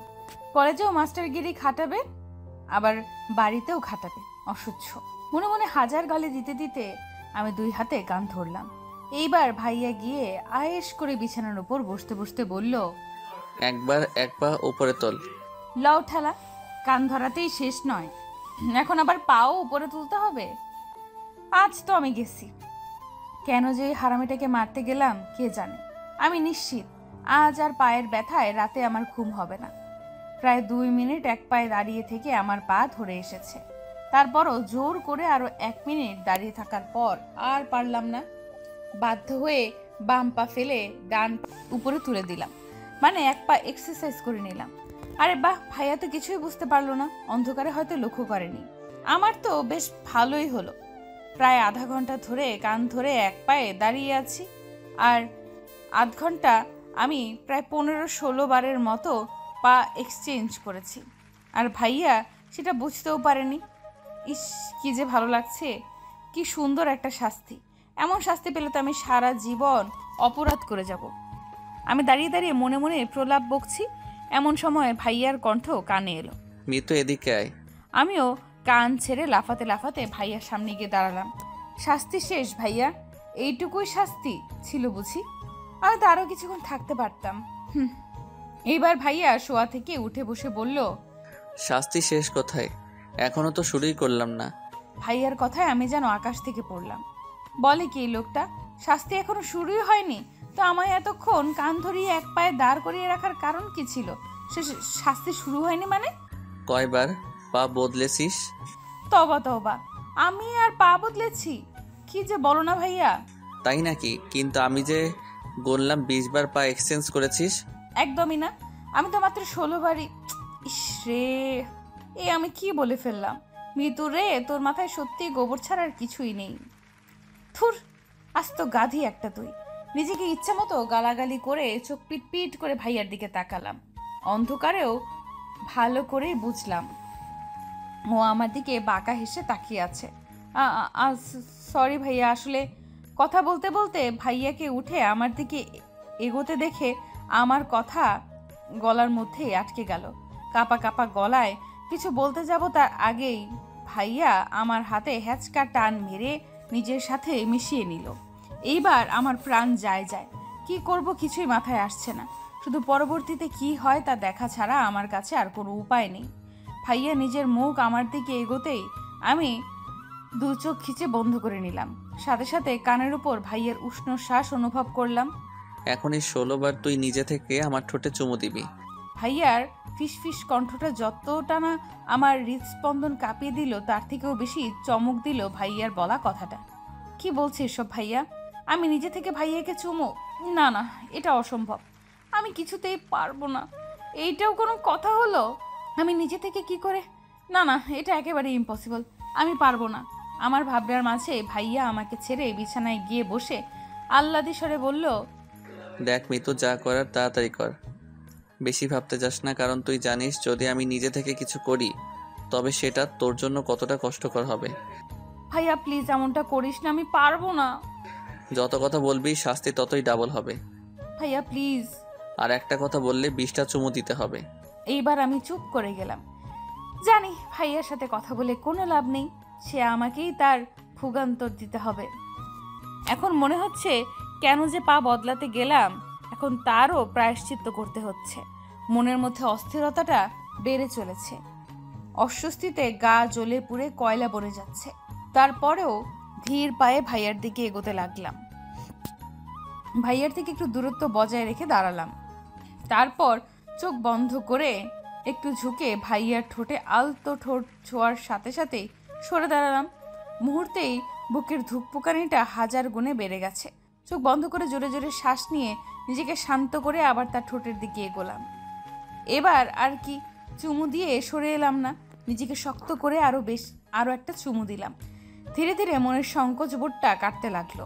খুব সহজভাবেই যখন একে অপরকে চুমু দিতে লাগলাম, ঠিক তখনই আরমান ভাই আমার পেছনের চুল আঁকড়ে ধরে আমায় বিছানায় শুইয়ে দিয়ে নিজেও আমার উপর রাতশোয়া হয়ে আমার ঠোঁট নিজের দখলে নিয়ে নিল। ভাইয়াকে আটকানোর চেষ্টা করলে ভাইয়া এক হাতে আমার হাত বিছানায় চেপে ধরলো। এবার আমি বেকাবু হয়ে পড়লাম, আর ভাইয়া নিজের মতো করে আমার ঠোঁটের উপর তার শাসন চালাতে লাগলো। ভাইয়া যখন তার নেশাগ্রস্ত, তখনই দরজায় কেউ একটা নক করলো। দরজায় ধাক্কানোর শব্দে আমি চমকে উঠলাম। নিজেকে ভাইয়ার কবল থেকে ছাড়ানোর চেষ্টা করছি, কিন্তু ভাইয়ার তাতে কোনো ভ্রুক্ষেপ হচ্ছে বলে মনে হচ্ছে না। যেন দরজা ধাক্কানোর শব্দ তার কান অবধি পৌঁছাচ্ছেই না। এইদিকে দরজা ধাক্কানোটাও ক্রমাগত বেড়েই চলেছে। এবার মনে হচ্ছে আমি কেঁদেই দিব। কিরকম একটা অবস্থায় পড়লাম আমি। একদিকে আরমান ভাই, অন্যদিকে দরজার পেছনে আগন্তুক। না জানি দরজার পেছনে কে দাঁড়িয়ে আছে, আর যদি সে আমাকে আর ভাইয়াকে এক ঘরে দেখে নেয় তাহলে কেলেঙ্কারিটাই না হবে। বেশ কিছুক্ষণ পরে ভাইয়া আমায় ছেড়ে উঠে বসলেন, আর আমি ছাড়া পাওয়ার সাথে সাথে এক লাফে উঠে দাঁড়ালাম। দরজায় ধাক্কা ক্রমাগত বেড়েই চলেছে। একটা বড় সড়ো ঢোক গিলে ভাইয়ার দিকে অসহায় দৃষ্টিতে তাকালাম। এখন কি হবে? কেউ যদি এত রাতে আপনাকে আমার ঘরে দেখে তাহলে সর্বনাশ হয়ে যাবে। আমি কথাটা যতটা দুশ্চিন্তার সহিত বললাম, ভাইয়া ততটা দুশ্চিন্ত হলো বলে মনে হলো না। খুব আরাম করে পেছনে 2 হাতে ভর করে বসে আয়েশি কণ্ঠে বলল, সো হোয়াট, সর্বনাশ হবে তোর, হবে আমার কি? আমি তো ছেলে মানুষ না, এটা ওটা বলে কাটিয়ে দেব। তবে তোর কি অবস্থা হবে সেটা তুই ভাব। ভাইয়ার কথা শুনে এবার আমার রাগ হলো, প্রচন্ড রকমের রাগ হলো। একটা মানুষ এতটা নিষ্ঠুর, স্বার্থপর কি করে হতে পারে? খারাপ, খুবই খারাপ লোক একটা। কেন যে এর ভালোবাসায় হাবুডুবু খেলাম কে জানে। এখন মাছ দরিয়ায় পড়ে পস্তাচ্ছি তো। একদম ঠিক আছে, আমি এটাই ডিজার্ভ করি। আমার মতো মেয়ে এমনটাই ডিজার্ভ করে। কাজিনকে ভালোবাসবে তাই না? বাস এখন ভালো করে বাস। আমার কান্না পাচ্ছে, ভীষণ কান্না পাচ্ছে। কেঁদে কেঁদে বন্যা বইয়ে দেওয়ার ইচ্ছে করছে। সবকিছু ভাসিয়ে নিয়ে যাকেই বন্যা। পৃথিবীর কোনো কিছুই যেন বাদ না থাকে। আমি এই পৃথিবীর সব কিছু নির্দয়, পাষাণ, স্বার্থপর। আমার ভাবনার বিচ্ছেদ ঘটিয়ে আবারও দরজায় ধাক্কার গতি বেড়ে গেল। এমনভাবে ধাক্কাচ্ছে যেন এক্ষুনি দরজাটা ভেঙে ফেলবে। কোনো উপায় না পেয়ে বাধ্য হয়ে গুটি গুটি পায়ে এগিয়ে গেলাম দরজার দিকে। দরজাটা খুলতেই হুড়মুড় করে বড় মা ঘরের ভেতর ঢুকে এলো। বড় মাকে দেখে ভয়ে আমার বুকের স্পন্দন থমকে গেল। এখন কি হবে? বড় মা তো ভাইয়াকে দেখে ফেলবে। কথাটা ভাবতেই বিছানার দিকে চোখ যেতেই আরমান ভাই ওখানে নেই। ওমা, গেল কই লোকটা? এক্ষুনি তো এখানেই ছিল, ভ্যানিশ ট্যানিশ হয়ে গেল নাকি? তবে যাই হোক না কেন, আমি তো এই যাত্রায় বেঁচে গেলাম, এটাই ঢের বাবা। একটা স্বস্তির নিঃশ্বাস ফেলে বড় মার দিকে তাকাতে বড় মা আমার দিকে তীক্ষ্ণ দৃষ্টিতে তাকিয়ে বলে উঠল, এতক্ষণ ধরে কি করছিলি? দরজা খুলছিলি না কেন? আসলে বড় মা, খুব ঘুম পেয়েছিল তাই ঘুমিয়ে পড়েছিলাম। তুমি যে দরজায় ধাক্কা দিচ্ছ আমি তো বলতেই পারবো না। তাই নাকি? তা এমন কি মরার ঘুম ঘুমাচ্ছিলি যে এত ঢাকানোর পরেও তোর ঘুম ভাঙেনি? এসব কথা বাদ দাও না, তুমি বলো এত রাতে তুমি আমার ঘরে কি করছো? মিনমিন করে কথাটা বলতেই বড় মা গর্জন করে উঠল। আরমান কোথায় বলতে পারবি? কথাটা শুনেই আমি চমকে উঠলাম। বড় মা এদিক ওদিক নজর দিচ্ছেন। আরমান ভাই কোথায় আমি কি করে বলবো? আমি তো ঘুমিয়েছিলাম না। কেন, কি হয়েছে? না কিছু না, আরমান ওর ঘরে নেই তাই ভাবলাম এখানে এসেছি কিনা। তুই ঘুমো, আমি যাই। কথাটা বলেই বড় মা ঘর থেকে বেরিয়ে গেল। আমি সাথে সাথে দরজাটা লাগিয়ে ঘরের লাইট জ্বালিয়ে দিলাম। খাটের তলা, টেবিলের তলা, বাথরুম, আলমারির পেছনে সব জায়গায় খুঁজেও ভাইয়াকে কোথাও খুঁজে পেলাম না। গেল কোথায় লোকটা? ঘরের এদিক ওদিক দেখতে দেখতে বারান্দায় আসতে দেখি ভাইয়া আমার বারান্দার নিচে দাঁড়িয়ে আমার দিকে তাকিয়ে আছে। তার মানে ভাইয়া পাইপ বেয়ে নিচে নেমে গেছে। আমাকে এক নজর দেখেই ও সেখান থেকে চলে গেল। বুঝলাম ভাইয়া এবার সদর দরজা দিয়ে বাড়ির ভেতরে ঢুকবে। বুকের উপর এক হাত রেখে একটা স্বস্তির নিঃশ্বাস ছাড়লাম। খুব বড় বাঁচা বেঁচে গেছি আজ। নিজের ঘরে এসে ড্রেসিং টেবিলে নিজের প্রতিচ্ছবির উপরেই নজর পড়লো আমার। আমি এক পা দুপা করে আয়নার সামনে দাঁড়ালাম। আমি যে আহামরি সুন্দরী তা তো নয়, গায়ের রং একটু চাপা, শুধু একটু না অনেকটাই চাপা। তারপরও আরমান ভাই আমায় কতটা ভালোবাসে। শুনেছি ভালোবাসার মানুষের অনুভূতি নাকি চোখ দেখেই বোঝা যায়। আমিও বুঝেছি আরমান ভাইয়ের চোখে আমার জন্য ভালোবাসা দেখেছি। আর এই অনুভূতিটা সেই ছোটবেলা থেকেই দেখে এসেছি। কিন্তু আমি যে তার মুখ থেকে শোনার জন্য ছটফট করছি। আমার অস্থিরতাটা কি ভাইয়া বোঝে না?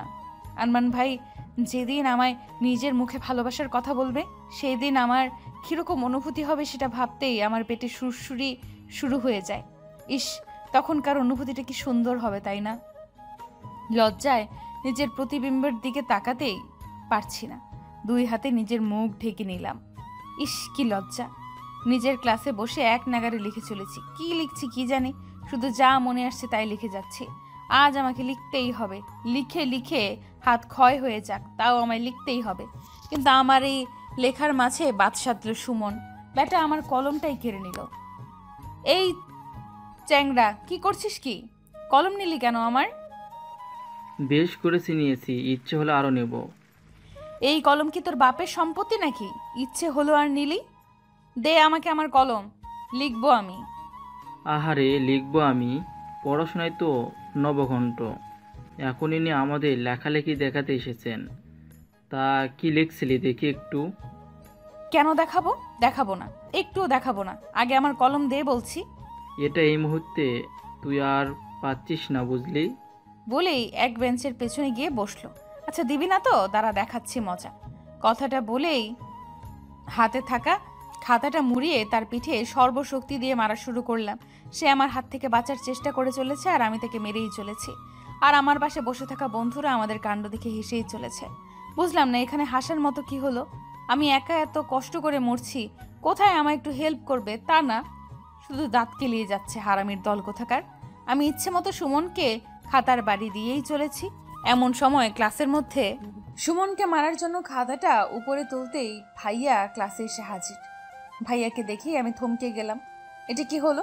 কোথায় আমি ভেবেছিলাম আজ ভাইয়াকে বোঝাবো আমি পড়াশোনায় কতটা মনোযোগী হয়েছি, তাই লিখতে লিখতে হাত ক্ষয় হলেও লেখা বন্ধ করছি না। কিন্তু হলো তো তার উল্টাটা। এখন কি করব? তাড়াতাড়ি হাতের খাতাটা ভালো করে নিয়ে নিজের বেঞ্চে এসে দাঁড়ালাম। ভাইয়াকে দেখে সবাই অলরেডি দাঁড়িয়ে গেছে, কিন্তু ভাইয়া দরজার কাছে এসে আমাকে ওইভাবে দেখে কিছুক্ষণ থমকে রইল। তারপর কোনো কথা ছাড়াই রুম থেকে বেরিয়ে গেলেন। ভাইয়ার এমন কাজে সবাই হতবাক। আমি বেঞ্চ থেকে সরে জানালা দিয়ে দেখার চেষ্টা করলাম ভাইয়া বাইরে কি করছে। গ্রিলওয়ালা জানালা ভেদ করে দেখলাম ভাইয়া দুই হাত কোমরে রেখে জোরে জোরে শ্বাস নিচ্ছে আর এদিক ওদিক তাকাচ্ছে। বুঝলাম ভাইয়া নিজের রাগ সংবরণ করার চেষ্টা করছে। তার মানে আজও কি আর আমার নিস্তার নেই? আজও কি তাহলে আমায় মার খেতে হবে? আজ যদি সেদিনের মতো মারে তো এবার আর জীবিত থাকবো না, মরেই যাব আমি। কথাটা ভাবতেই আমার অন্তরাত্মা কেঁপে উঠছে। তখনই আমার মনে হলো, আচ্ছা ভাইয়া কি কোনো রকম জেলাস ফিল করছে আমায় নিয়ে সুমনের উপর? কথাটা ভাবতেই আমার চোখ মুখ উজ্জ্বল হয়ে উঠল। পেয়ে গেছি রাস্তা।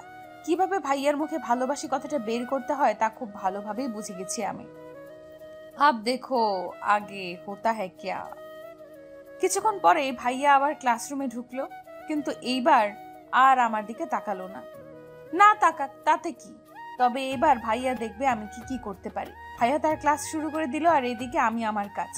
ক্লাসের মধ্যে অনেক বাহানায় সুমনের সাথে কথা বলতে লাগলাম, মুখ টিপে হাসতে লাগলাম, পড়া দেখানোর নাম করে গল্প করা শুরু করলাম।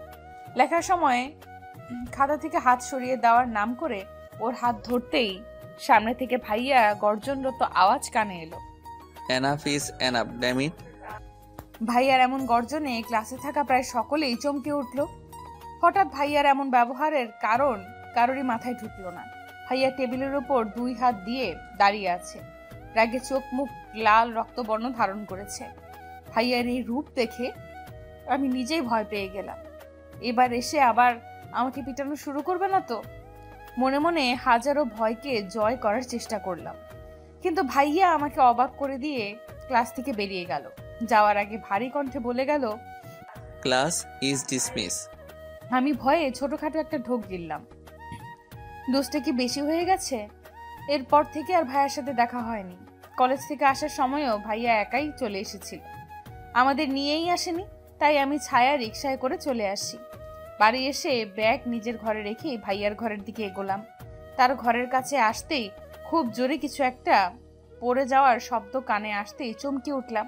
তাড়াতাড়ি দরজা হালকা খুলে ঘরে উকি মারতে দেখি ভাইয়া 2 হাত কোমরে রেখে ঘরের এক পাশ থেকে ওপাশে পায়চারি করছে। ইডিয়েট, একবার নাম্বারের স্টুপিড মেয়ে একটা, এতবার এত শাস্তি দেওয়ার পরেও আবার সেই ছেলেদের কাছেই গিয়ে ঢলে পড়ে ইডিয়টটা। সহ্য হয় না আমার ওকে কোনো ছেলের সাথে। এই বিষয়টা কি বোঝে না ওই স্টুপিডটা? নিজে নিজে এই কথাগুলো বিড়বিড় করে আয়নার সামনে গিয়ে দাঁড়ালো। চোখ ছোট ছোট করে আয়নায় নিজেকে খুঁটিয়ে খুঁটিয়ে দেখে বলল, ভার্সিটির প্রফেসর আমি, আর একজন প্রফেসর হয়ে কিনা নিজের ছাত্রের উপরে জেলাস হচ্ছি, তাও ওই ইডিয়েটটার জন্য। ইউ ফুল। কথাটা বলেই খুব জোরে সামনে থাকা টুলে লাথি মেরে ওয়াশরুমে ঢুকে গেল। ভাইয়ার এহেন কাজে এতক্ষণ আমি মুখ চেপে হাসছিলাম। ভাইয়া ওয়াশরুমে ঢুকতেই আমি রুমের ভেতরে ঢুকে গেলাম। কেন জানি না এই মুহূর্তে আমার ভাঙনা নাচার ইচ্ছে হচ্ছে। ইস, ভাইয়া আমায় নিয়ে জেলাস, ভাবা যায়? ভাইয়া খুবই আনন্দের সহিত ফ্লোরের উপর পড়ে থাকা টুলটা ঠিক জায়গায় রেখে দিলাম। তারপরে নাচতে নাচতে চলে আসবো, তখনই আমার নজর গেল ভাইয়ার টেবিলের উপর। টেবিলে লাল কার্পেটের উপর নীল ডায়েরিটা যেন খুব বেশি দৃষ্টি আকর্ষণ করছে আমার। একটু কৌতূহল নিয়েই আমি টেবিলের কাছে গিয়ে ডায়েরিটা হাতে নিলাম। এটা কি ভাইয়ার ডায়েরি? কি আছে এই ডায়েরির মধ্যে? ভাইয়ার মনের কথা? এবার কৌতূহলটা যেন আরো বেশি বেড়ে গেল। আমি জানতে চাই ভাইয়ার মনের কথা। তাই অন্যের ডায়েরি তার বিনা অনুমতিতে পড়া অন্যায় জেনেও ডায়েরিটা খুললাম। প্রথম পেজ ফাঁকা পড়ে আছে, কিছুই নেই। তাই আমি আবার একটা পেজ উল্টাতেই যা দেখালো তাতে আমার চোখ কিছুক্ষণের জন্য থমকে গেল সেই পৃষ্ঠায়। এটাকে আমি ডায়েরির সাদা পাতায় পেন্সিলের কালিতে আঁকা আমার প্রতিচ্ছবি। ছবিটা দেখে যেন চোখ সরানো মুশকিল। হ্যাঁ, এটাই আমি। চোখ, কান, নাক, মুখ সবটাই প্রমাণ করে এটা আমি। কিন্তু তারপরেও কিছু একটা তফাৎ আছে। এই ছবির সাথে আমার চেহারা কিছুতে একটা পার্থক্য আছে, কিন্তু সেটা কি? খুব নিখুঁতভাবে দেখতে লাগলাম ছবিটাকে। এই ছবির পেছনে আমার চেহারায় কি অমিল আছে? হ্যাঁ, পেয়েছি, অমিল আছে, অনেক অমিল আছে। আর সেই অমিলটা হলো ভালোবাসার। ছবিটা খুব ভালোবাসার সাথে অঙ্কন করা হয়েছে। এই চোখ শুধু এই চোখ নয়, এই চোখে যে হাজারো মায়ার ভিড়। আচ্ছা, আমার চোখে কি আদৌ এতটা মায়া আছে? আমার তো মনে হয় না আছে। আর এই ঠোঁটের কোণে লেগে থাকা মৃদু হাসিটা, এই যেন কোনো সাগরের ঢেউ। আমার হাসি কি সত্যি এতটা সুন্দর? আচ্ছা, এই আমি কি আরমান ভাইয়ের মনের আমি? ভাইয়ার মনে আমার এতটা সৌন্দর্য বিরাজ করে? চোখের কোণ বেয়ে জল গড়িয়ে পড়লো। কতটা ভালোবাসলে মানুষ এতটা নিখুঁতভাবে কারো প্রতিচ্ছবি আঁকতে পারে? আমার কৌতূহল আরো বেড়ে গেল। ভাইয়ার বুকে আমার জন্য ভালোবাসার পরিমাণ জানার আগ্রহ আরো বেশি বেড়ে গেল। তাই আমি আবার একটা পেজ উল্টালাম। আর ওই পেজে যা দেখলাম তা দেখার পর আমার হার্টবিট কিছুক্ষণের জন্য থমকে গেল। নিজেকে আর আটকে রাখতে পারলাম না, শব্দ করে কেঁদেই দিলাম। ডায়েরির সাদা কাগজে বড় বড় অক্ষরে লেখা, ভালোবাসি মিতু।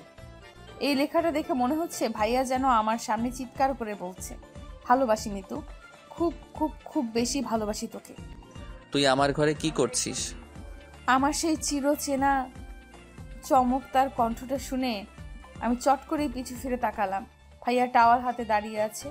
হয়তো চোখে মুখে লাল আভাটা দূর করার জন্যই চোখে মুখে পানি দিয়েছে। আমার হাতে নিজের ডায়েরিটা দেখে চোখ মুখ শক্ত করে ধমক দিয়ে উঠল। তুই জানিস না কারো অনুমতি ছাড়া তার ডায়েরিতে হাত দিতে নেই? মিনিমাম এই কমন সেন্সটুকু তোর নেই? ভাইয়া আমাকে বকেই যাচ্ছে, কিন্তু আমি তার কথা শোনার মতো অবস্থায় নেই। নিজের অজান্তেই হাত থেকে ডায়েরিটা পড়ে যায়। নিজেকে আর ধরে রাখতে পারলাম না। দৌড়ে গিয়ে ভাইয়ার বুকে ঝাঁপিয়ে পড়ে হাউমাউ করে কাঁপতে লাগলাম। আজ এত সুখ সুখ কেন লাগছে আমার, যেন পৃথিবীর সব সুখ এসে এই বুকে বাসা বেঁধেছে, আর আমি এই বুকের একমাত্র অধিকারিণী। সত্যি আমি খুব ভাগ্যবতী।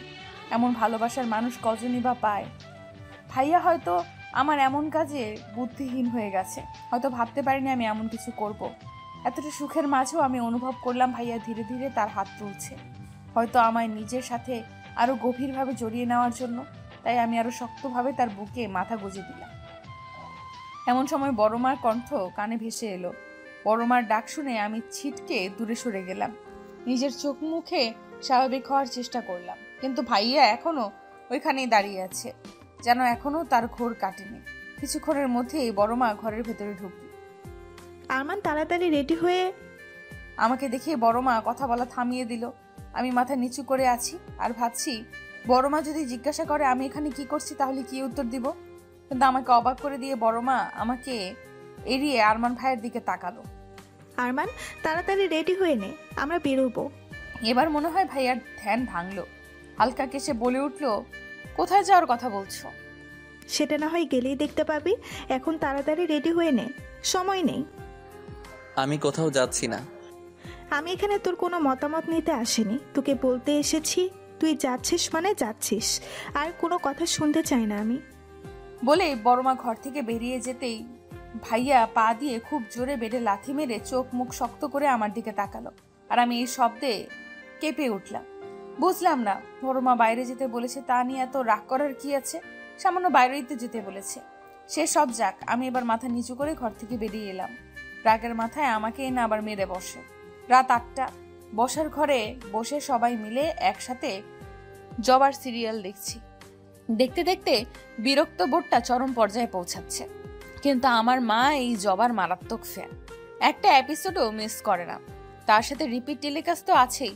উফ, কিভাবে যে মায়ের ব্রেন এই জিনিসটা সহ্য করে কে জানে। তবে আমার টেনশন হচ্ছে ভাইয়াদের নিয়ে। এখন অবধি এলো না কেন তারা? সে কখন বড় আব্বু, বড় মা, আমার বাবা আর ভাইয়া বেরিয়েছে, কিন্তু এখন অবধি ফিরলো না। কি করছে এতক্ষণ যাবত বাইরে? আমার ভাবনা শেষ হতে না হতেই দরজায় কলিং বেল বেজে উঠল। আমি দৌড়ে গিয়ে দরজা খুলে দিলাম। হ্যাঁ, ভাইয়ারাই এসেছে।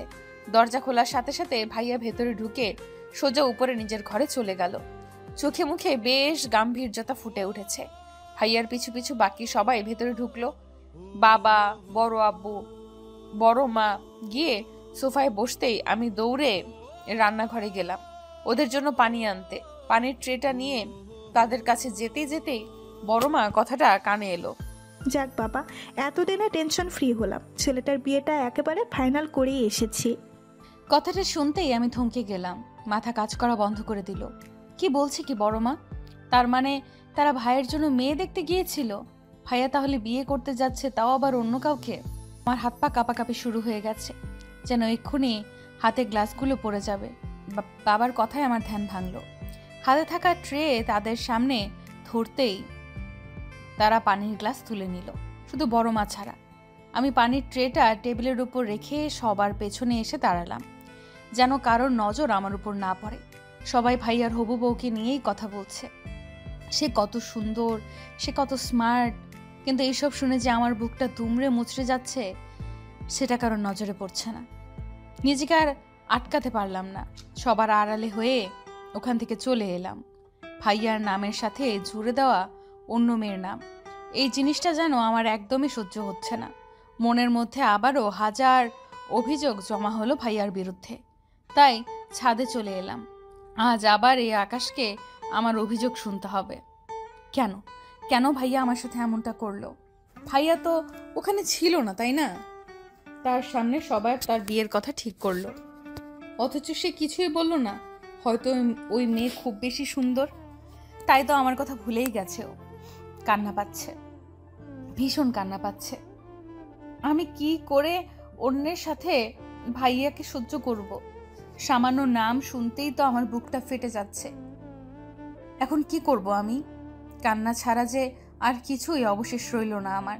আপন মনে আকাশের দিকে তাকিয়ে কেঁদেই চলেছি। তখনই নিজের পেটে কারো হাতের স্পর্শ পেয়ে চমকে উঠলাম। মুহূর্তেই ওই হাত টেনে পিঠ থেকে তার বুকে ঠেকালো। বুঝতে বাকি রইল না এই হাতের মালিকটা কে। রাগে মাথার রক্ত টকবক করা শুরু করলো। আর সহ্য হলো না। আমি ভাইয়ার দিকে ঘুরেই 2 হাতে তার বুকে ধাক্কা দিয়ে নিজের থেকে সরিয়ে দেওয়ার চেষ্টা করলাম, কিন্তু পারলাম না। বরঞ্চ ও আমাকে আরো গভীরভাবে নিজের সাথে জড়িয়ে নিল। আমি তার বুকে ধাক্কা দিয়ে নিজেকে সরানোর চেষ্টা করেই যাচ্ছি। তুমি ছাড়ো আমায়। কেন এসেছো এখানে? কষ্ট দিয়ে সেটাতে মলম লাগাতে? সেটা তো আবার পুরনো দিনের অভ্যাস এখন তোমার। কিন্তু এই ফর্মুলা কোনো কাজে আসবে না। তুমি খুব বাজে একটা লোক।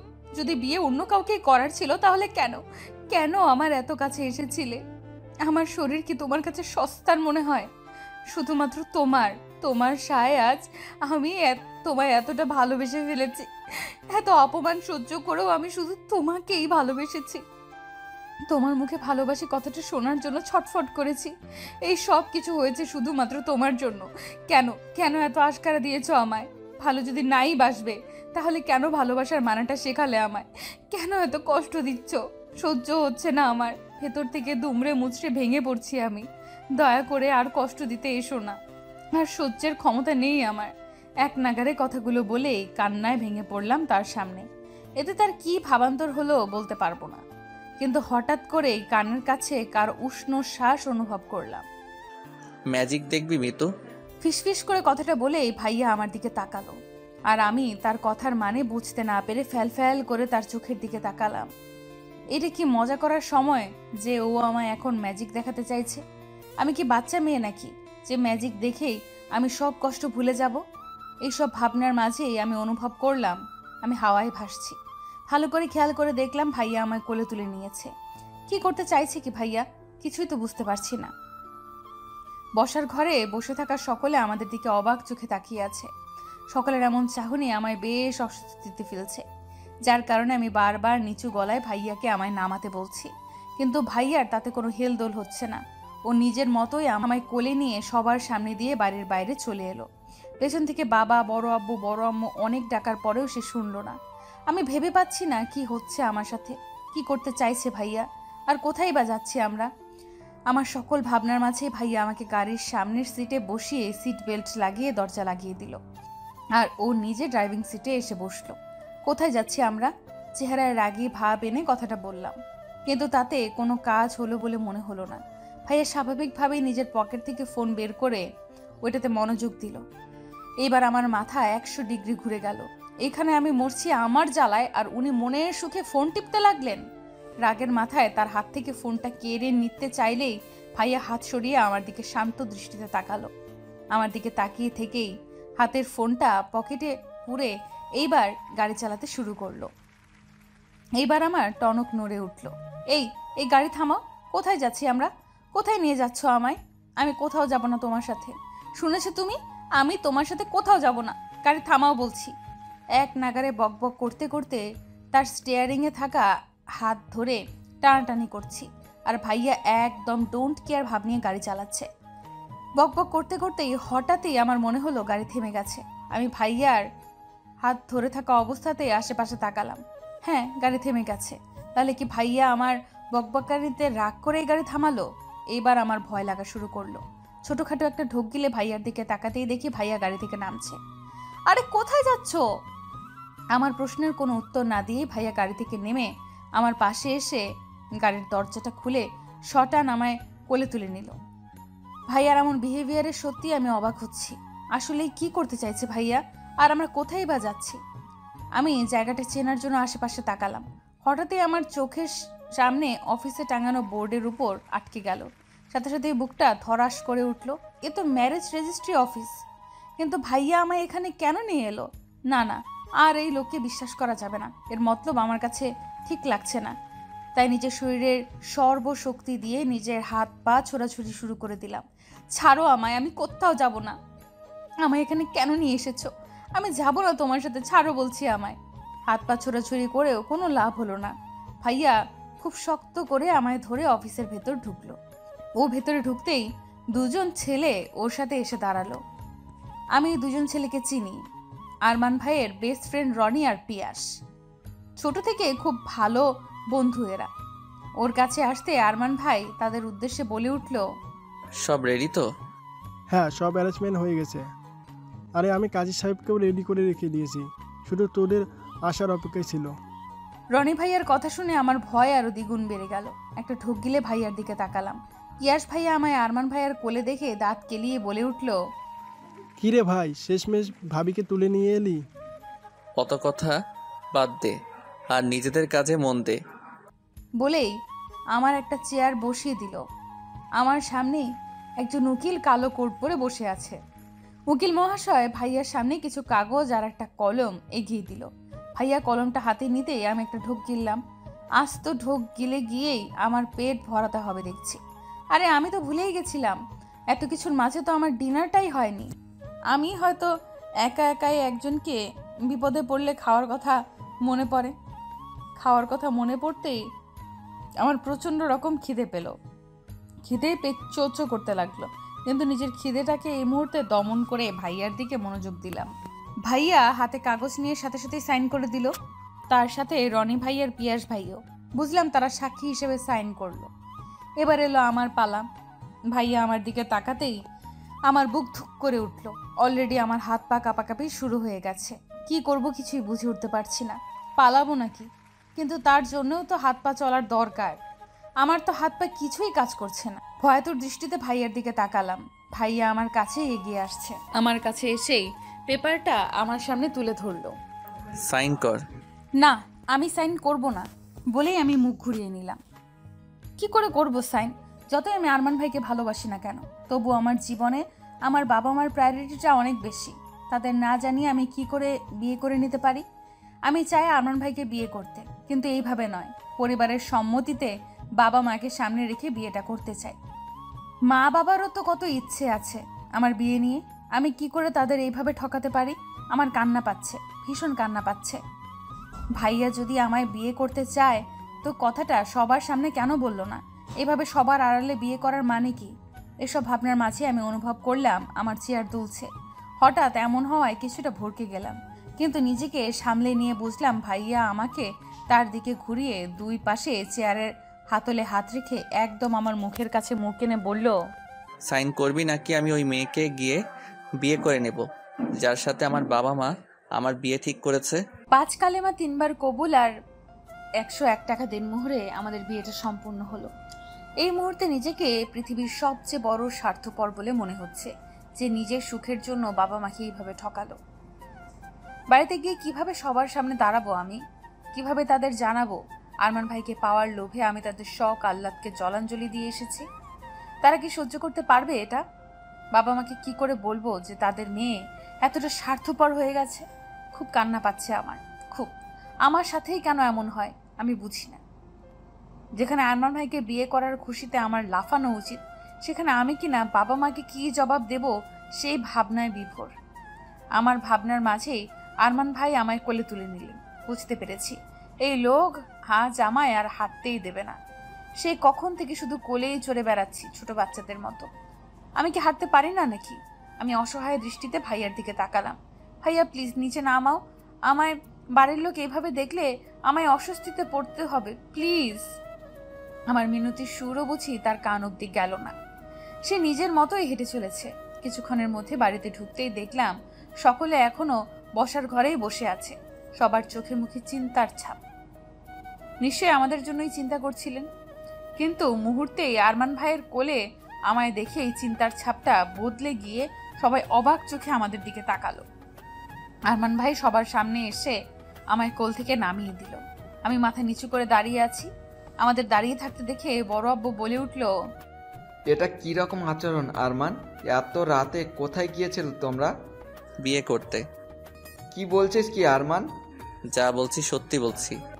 এসবের মানে কি? পাগল হয়ে গেছিস তুই? এখানে তোর বিয়ে ঠিক হয়ে গেছে আর তুই কি না মিতুকে বিয়ে করে নিয়ে ঘরে ঢুকলি? আমাদের একবারও জানানোর প্রয়োজনও বোধ করলি না? বাবা, বিয়েটা ঠিক সময় যখন তোমরা আমার মতামত নেওয়ার প্রয়োজন বোধ করনি, তখন আমিও বিয়ে করার সময় তোমাদের মতামত নেওয়ার প্রয়োজন বোধ করলাম না। আরমান ভাইয়ের এই কথার মাঝেই মা আমার সামনে এসে দাঁড়ালো। এসব কি শুনছি কি মিতু? তুই এতটা নিচে নেমে গেলি? এরকমটা করতে লজ্জা হলো না? নিজের ভাই সমতুল্য কাজিনকে তুই বিয়ে করে নিলি? তোকে আমি বলেই আমাকে মারার জন্য হাত তুলতেই আরমান ভাই আমার সামনে এসে দাঁড়ালো। মায়ের দেওয়া চরটা তার বাহুতে গিয়ে লাগলো। আরমান সরে দাঁড়া তুই, আজ আমি এই মেয়েকে মেরেই ফেলবো। কাকিমা ভুলে যেও না, তুমি তার গায়ে হাত তুলতে যাচ্ছ। সে এখন আমার বিয়ে করা স্ত্রী, আর আমার স্ত্রীর গায়ে হাত তোলার অধিকার আমি কাউকে দেইনি। আমি ওর মা, আমার অধিকার আছে ওর ওপর। কিন্তু ওর স্বামী, আর স্ত্রীর ওপর সর্বপ্রথম অধিকার তার স্বামীর থাকে। কথাটা শেষ হতে না হতে আরমান ভাইয়ের গালে খুব জোরে একটা চর বসলো। চরটা আর কেউ নয়, বর্মা মেরেছে। নাটক করছিস সেখানে? সার্কাস চলছে? আরে তুই যদি একটা রাস্তার পাগলকে বিয়ে করে নিয়ে আসতি, তাকেও আমি সসম্মানে বরণ করে ঘরে তুলতাম, কিন্তু এই অপয়া মেয়েকে কখনো আমি এই বাড়ির বউ হিসাবে মানব না। এই মেয়ে তোর জীবন ধ্বংস করে দেবে। সর্বনালী এই মেয়ে, যার জীবনেই যাক না কেন তার জীবনে ধ্বংস করে দেয়। মা ভুলে যেও না, তুমি যার সম্পর্কে কথাগুলো বলছো সে এখন আমার স্ত্রী। নিকুচি করেছে তোর স্ত্রী, মানে না এই অপয়াকে তোর স্ত্রী হিসাবে। তোকে আমি বারবার বলেছিলাম এই মেয়ের থেকে দূরে থাক, দূরে থাক। এই মেয়ে তোর জীবন ধ্বংস করে দেবে। জন্মের পর থেকে শুধু ধ্বংসই করে এসেছে। জন্মের পরপরই নিজের ব্যবসাটা খেলো, সাথে 2 বছরের জেলও হলো। তারপরে নিজের মাকে বান্দি বানালো। সেদিনে ওই পীর বাবাও এই মেয়ের হাত গণনা করে বলেছিল, এর জীবনের সাথে যেই জড়াবে তার জীবন ধ্বংস ছাড়া আর কিছুই হবে না। আর সেই কথা সত্যিই প্রমাণ হলো যখন এই গ্রামে তার নানা বাড়ি পা রাখতে না রাখতেই বন্যায় তাদের ঘর বাড়ি ভাসিয়ে নিয়ে গেল। আর কিছুক্ষণ আগেও 2-2বার বিয়ে ভাঙলো এই মেয়ের। আর কি প্রমাণ চাই এই মেয়ের অপয়া হবার? কতবার আয়শাকে বললাম এই মেয়েকে দূরে কোথাও রেখে আসতে, কিন্তু ও তো কোনো কথাই শুনলো না আমার। বরঞ্চ এখন আমার ছেলের ঘাড়ে এই মেয়েকে চাপাতে চাইছে, কিন্তু মা হয়ে নিচে ছেলের এত বড় ক্ষতি আমি কিছুতেই হতে দেব না। এই সর্বনালীকে আমি কিছুতেই আমার ছেলের জীবনে আসতে দেব না। বড়মা এক নাগারে কথাগুলো বলেই যাচ্ছে, কিন্তু আমার আর শোনার ক্ষমতা নেই। সবকিছু কেমন যেন আবছা আবছা লাগছে। চোখের জলটাও অবাধ্য হয়ে এসেছে। আমি অপয়া, সর্বনাশী। আজ বাবা মার এই অবস্থার জন্য আমি দায়ী। শুনেছিলাম আমি ছোট থাকতেই মায়ের একটা অ্যাক্সিডেন্টে মা দ্বিতীয়বারের মতো মা হওয়ার ক্ষমতা হারায়, কিন্তু সেটা যে আমি দায়ী সেটা কখনোই বুঝতে পারিনি। শুনেছিলাম বাবা খুব শখ করে আমার নামে একটা কোম্পানি খুলেছিলেন, কিন্তু কারোর দেওয়া ধোকার কারণে বাবার কোম্পানি ডুবে যায়, যার সাথে 2 বছরের জেলও হয়। এরপর আর বাবা নতুন করে কোনো ব্যবসা শুরু করতে পেরেছিল নাই, কোথাও জব পেয়েছিল। তখন থেকেই বড় আব্বুর দয়ায় আমরা বেঁচে আছি। সবকিছু আমার জন্য হয়েছে, আমার পোড়া কপালের জন্য। হতে পারে দেখার দৃষ্টিভঙ্গি আলাদা, কিন্তু যা বলেছে তা তো সব সত্যিই বলেছে। আমি নাড়ু বাড়ি যাওয়ার পরের দিনই তাদের ঘর বাড়ি বন্যায় ভেসে যায়। তার মানে বড় মা ভুল কিছু বলেনি। আমি অপয়া, সর্বনাশী। আমার জীবনের সাথে যেই জড়াবে তার জীবনই ধ্বংস হয়ে যাবে। নিজের অজান্তেই যে কখন 1 পা 2 পা করে ছাদে চলে এসেছি বুঝতেই পারিনি। হাত পা অবশ হয়ে আসছে, দাঁড়িয়ে থাকার শক্তিটুকুও নেই। ছাদের মাঝখানে হাঁটু গেড়ে বসে পড়লাম। কাঁদতে ইচ্ছে করছে, চিৎকার করে কাঁদতে ইচ্ছে হচ্ছে আমার। এতদিন আমার জন্য সবার জীবন নষ্ট হয়ে এসেছে, আর এখন আরমান ভাইয়ের জীবনও আমার সাথে গেছে। তার কিছু ক্ষতি হয়ে যায় তখন? না, তার কিছু হয়ে গেলে যে আমি নিজেকে ক্ষমা করতে পারবো না। আমি কি করে তার ক্ষতির কারণ হতে পারি? ভালোবাসি তাকে, নিজের থেকেও বেশি ভালোবাসি। তার জন্য সবকিছু করতে পারি, সবকিছু। হঠাৎই মনে হলো কেউ আমার পাশে হাঁটু গেড়ে বসলো। আমার কাঁধে হাত রাখতেই আমি ঘুরে আরমান ভাইকে জড়িয়ে ধরে হাউমাউ করে কাঁদতে লাগলাম। নিজের মনটাকে হালকা করা খুব জরুরি এখন আমার। ভাইয়া আমায় জড়িয়ে ধরে মাথায় হাত বুলিয়ে দিতে লাগলো। হয়তো কিছু বলতে যাবে, কিন্তু তার কিছু বলার আগেই আমি বলে উঠলাম, আজ আমায় নিজের করে নেবে আরমান ভাই? আমার কথায় আমার মাথায় বোলানো তার হাত থমকে গেল। আমি এমন কিছু বলবো হয়তো আশা করেনি, কিন্তু আমি চাই আজ তাকে নিজের করে পেতে, নিজের সব কষ্টকে ধুয়ে মুছে নিংড়ে ফেলতে। আরমান ভাই প্রায় অনেকক্ষণ ধরেই নীরবতা পালন করছে, আর আমি তার বুকে মাথা রেখে তার বুকের ধুকপুক ধুকপুক শব্দটা শুনছি। আজ বুকে শুধু হতাশাই ধরা দিচ্ছে। আজ আরমান ভাইয়ের এই হতাশার কারণটাও আমি। সবকিছুর জন্য শুধু আমিই দায়ী, শুধুই আমি। আমার এই ভাবনায় বিচ্ছেদ ঘটিয়ে আরমান ভাই হঠাৎ করে আমায় কোলে তুলে নিচের দিকে যাওয়া শুরু করলো, আর আমি চুপচাপ তার বুকে মাথা রেখে বুকের হতাশাগুলো গুনছি। কারণ আমি জানি এই মুহূর্তটা শুধু তার আর আমার। এরপর কি হবে তা কালকের ওপরেই নির্ভর করছে। প্রায় ভোর রাত। আমি আরমান ভাইয়ের বুকে মাথা রেখে শুয়ে আছি। আরও আমায় এক হাতে জড়িয়ে বিভোরে ঘুমাচ্ছে। ঘুমের মাঝেও আমায় জড়িয়ে ধরে রেখেছে, যেন ছেড়ে দিলেই কোথাও পালিয়ে যাব। কথাটা ভাবতেই আমার ঠোঁটের কোণে হাসির রেখা ফুটে উঠল। আমি মাথা তুলে তার দিকে তাকালাম। ইস, কি মায়া এই মুখে! ঘুমিয়ে থেকে যেন এই মায়া আরো বেশি বৃদ্ধি পেয়েছে। আমি তার গালের খোঁচা খোঁচা দাড়িগুলোতে আলতো করে হাত ছুঁয়ে দিয়ে আবার তার বুকে মাথা রাখলাম। কতদিনের লোভ ছিল এই দাড়িগুলো ছুঁয়ে দেওয়ার, আজ তা পূরণ হলো। ফজরের আজানের ধ্বনিতে আমি আরমান ভাইয়ের থেকে নিজেকে ছাড়িয়ে উঠে বসলাম। চুলগুলো হাত খোপা করতে করতে কাবার থেকে নিজের ড্রেস নিয়ে ওয়াশরুমের দিকে পা বাড়ালাম। চোখগুলো ভীষণ জ্বালা করছে, অত সারা রাত ঘুম না আসার কারণে। আসলে আমি ঘুমাতেও চাইনি, আরমান ভাইয়ের সাথে কাটানো প্রত্যেকটা মুহূর্তকে শুধু অনুভব করতে চেয়েছি। ঘুমের পরে এই রাতে একটা ছোট্ট মুহূর্ত আমি মিস করতে চাইনি। এই মুহূর্তগুলোকে নিয়েই তো বাকি জীবন কাটাতে হবে। আচ্ছা, আমি কি পারবো তাকে ছাড়া থাকতে? না, পারতে আমাকে হবেই। আরমান ভাইয়ের জন্য হলেও আমাকে পারতে হবে। তার ভালোর জন্য আমাকে সব কিছুই পারতে হবে। এক বুক ফোলানো দীর্ঘশ্বাস ফেলে শাওয়ার শেষে অজু করে ওয়াশরুম থেকে বেরিয়ে এলাম। ফজরের নামাজটা কাজা করলাম।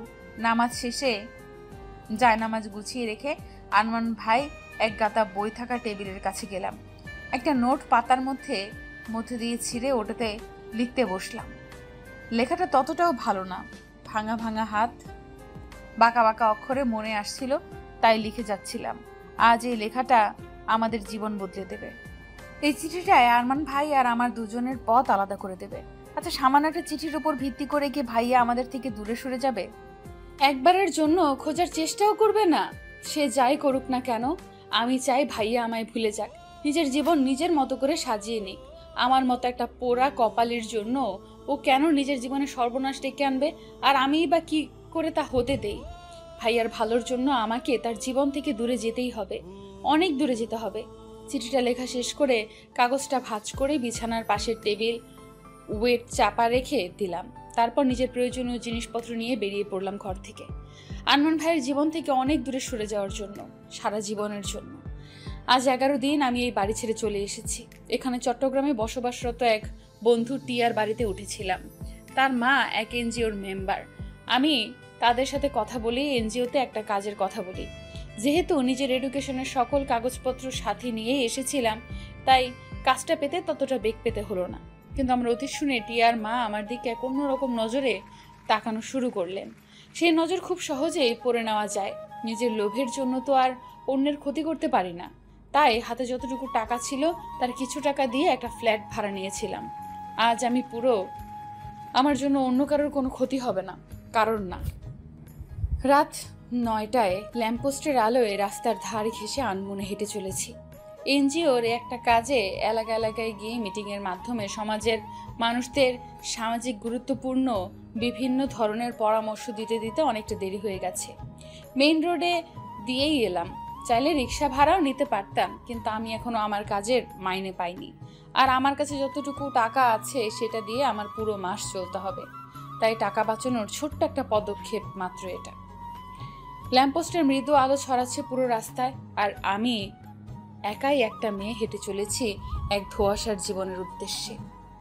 এই মুহূর্তে বাড়ির লোকজনদের কথা খুব মনে পড়ছে আমার। আচ্ছা, বাবা মা যখন আমায় বাড়িতে খুঁজে পায়নি তখন তাদের মানসিক অবস্থা কেমন ছিল? নিশ্চয়ই খুব কেঁদেছে। আর আরমান ভাই, সে কি আমায় খুঁজেছে, নাকি চিলেকোঠাকেই মান্য দিয়ে নিজের নতুন করে জীবন শুরু করেছে? এই 11 দিনেই কি ও আমায় ভুলে গেছে? আচ্ছা, আমার কথা মনে করে ও, নাকি সব কিছু আবেগ ভেবে উড়িয়ে দিয়েছে? চোখের কোণটা ঝাপসা হয়ে এলো। ডান হাতের উল্টো পিঠটাতে চোখটা মুছতেই পেছনে খুব দ্রুত চলন্ত গাড়ির শব্দ পেলাম। ভয়ে পেছনে তাকিয়ে দেখি গাড়িটা খুব দ্রুত আমার দিকে এগিয়ে আসছে। মুহূর্তেই মনে হলো এইখানেই আমার জীবন থমকে যাবে। নিজের অজান্তেই নিজের হাতকে সাহারা ভেবে ডান হাত মুখের সামনে নিয়ে এসেছে আর বাঁচার চেষ্টা করলাম। কিন্তু এই কি, হঠাৎই মনে হলো গাড়িটা আমার খুব কাছে এসে থেমে গেছে। হাত সরিয়ে সামনে তাকাতে যাব, তার আগেই কারো হাত খুব শক্ত করে আমার গলা চেপে ধরে আমায় পিছিয়ে নিয়ে যেতে যেতে কিছু একটার সাথে আমার পিঠ ঠেকালো। ঘটনা খুব দ্রুত ঘটে যাওয়ার জন্য আমার মাথায় কিছুই ঢুকলো না। নিজের হাত পেছনে নিয়ে গেলে বুঝতে পারলাম আমি গাছের সাথে আটকেছি। এবার আমি গাছ থেকে হাত সরিয়ে গলায় থাকা হাতটা ধরে নিজেকে ছাড়ানোর চেষ্টা করতে লাগলাম। এ যেন আমার দম বন্ধ হয়ে যাবে। আমি বাঁচার জন্য ছটফট করতে করতে সামনের দিকে তাকাতেই থমকে গেলাম। ল্যাম্পপোস্টের আলোর সাথে গাড়ির হেডলাইটের আলোয় আরমান ভাইয়ের ভয়ঙ্কর মুখটা আরও বেশি ভয়ঙ্কর হয়ে উঠেছে। আমি আমার গলায় থাকা হাতটার কথা ভুলেই গেলাম। তার দিকে অবাক চোখে তাকালো। ইস, কি অবস্থা করেছে নিজের চেহারাটা। উস্কো খুস্কো চুল, খোঁচা খোঁচা দাড়িগুলোও হালকা বেড়ে গেছে। চোখের লাল আভাটা যেন আমায় জ্বালিয়ে দিচ্ছে। ভাইয়ে এবার আমার গলায় হাত রেখেই আমার দিকে কিছুটা এগিয়ে এলো। আমার চোখে চোখ রেখে বলল, সাহস হলো কি করে তোর আমার থেকে দূরে পালাবার কথা ভাবতে? আরমান ভাইয়ের মুখ থেকে এক উদ্ভট গন্ধ বেরোচ্ছে। বুঝলাম ভাইয়া ড্রিঙ্কস করেছে, আর তাই এতটা কন্ট্রোললেস হয়ে গেছে। আমায় চুপ থাকতে দেখে ভাইয়া আরো কঠিন গলায় বলে উঠল, যদি দূরে চলে যাবি তাহলে সেই রাতে আমার সাথে বিছানায় শুয়েছিলি কেন? নিজের শরীরের খিদে মেটানোর জন্য? তার কথায় এবার আমি ঘেন্নায় মুখ সরিয়ে নিলাম। অস্পষ্ট কণ্ঠে কিছু বলতে যাব তার আগেই আরমান ভাই আমাকে শক্ত করে আমার গলা চেপে ধরে বলল, চুপ, একদম চুপ। একটা শব্দ গলা থেকে বের করলে গলা চেপে মেরে এখানেই পুঁতে রাখবো। কি ভেবেছিস কি তুই আমি তোকে খুঁজে পাবো না? এই পৃথিবীর যে কোনাতেই লুকিয়ে থাক না কেন, তোকে আমি খুঁজে বের করবই। আমার থেকে পালানো এতটা সহজ নয়। খুঁজে তো আমি তোকে সেই কবেই পেয়েছি, কিন্তু প্রচণ্ড রকমের রাগ আমাকে জেঁকে বসেছিল। ভেবেছিলাম যখন তুই আমার থেকে দূরে গিয়ে নতুন জীবন শুরু করতে চাস, তাহলে আমি কেন পারবো না? বলতে চেয়েছিলাম তোকে ভোলার জন্য সব ধরনের মাদক দ্রব্য সেবন করে মাদকাসক্ত হয়েছি, কিন্তু তোর নেশা সব কিছুকে হার মানিয়ে দিয়েছে। একটা মুহূর্ত তোকে ভুলতে দেয়নি আমায়। নেশা তুই আমার, তোর নেশাতে নেশাগ্রস্ত আমি। তোকে ছাড়া থাকা অসম্ভব। আরমান ভাই কথাগুলো বলতে বলতেই আমার গলা ছেড়ে গেল, বুড়ো আঙুল দিয়ে স্লাইড করতে লাগলো। নিজের ঠোঁট আমার ঠোঁটের একদম কাছে নিয়ে এলো। তার এমন আচরণে আমার বুক দুমড়ে মুচড়ে যাচ্ছে। ভীষণ কষ্ট পাচ্ছে আমার। কাঁদতে ইচ্ছে করছে, তার বুকে মাথা রেখে কাঁদতে ইচ্ছে করছে, কিন্তু আমার সব ইচ্ছেকে ধুলি চাপা দিয়ে ভাইয়া হঠাৎই আমার গাল ছেড়ে হাত ধরে টানতে টানতে গাড়ির দিকে নিয়ে যেতে লাগলো। হঠাৎ করে আমার গালে খুব জোরে একটা চড় পড়ে। গালে হাত দিয়ে অশ্রুসিক্ত চোখে অপরাধীর মতো মাথা নিচু করে দাঁড়িয়ে আছি বাড়ির সকলের সামনে। থামলে কেন কাকি? আরো দুটো কষে দাও, এই মেয়েটারই যোগ্য। আরমান ভাইয়ের কথা শুনে আমার কান্নার বেগ আরো বেশি বেড়ে গেল, কিন্তু আমার মা আমার কান্নাকে পাত্তা না দিয়ে আমার দুই বাহু শক্ত করে ধরে নিজের দিকে ঘোরালো। বলতে পারিস তোর কোন জিনিসটার আমরা কোনো কমতি রেখেছি?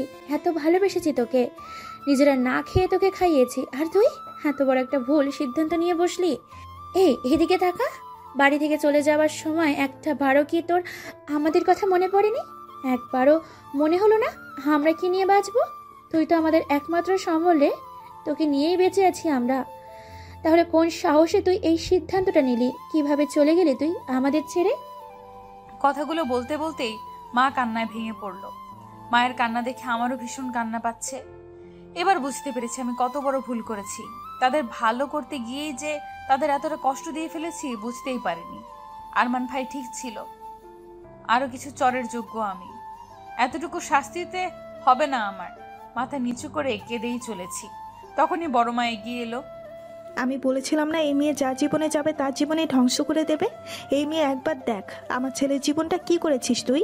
এই কয়দিনে তো ওর মুখটা দেখারও সুযোগ হয়ে ওঠেনি। যদিও কখনো কখনো বাড়ি ফিরেছে, তখন তো তার দিকে তাকানোই কষ্টদায়ক হয়ে গিয়েছে। কি অবস্থা হয়েছে আমার ছেলেটার চেহারার, সব তোর জন্য হয়েছে।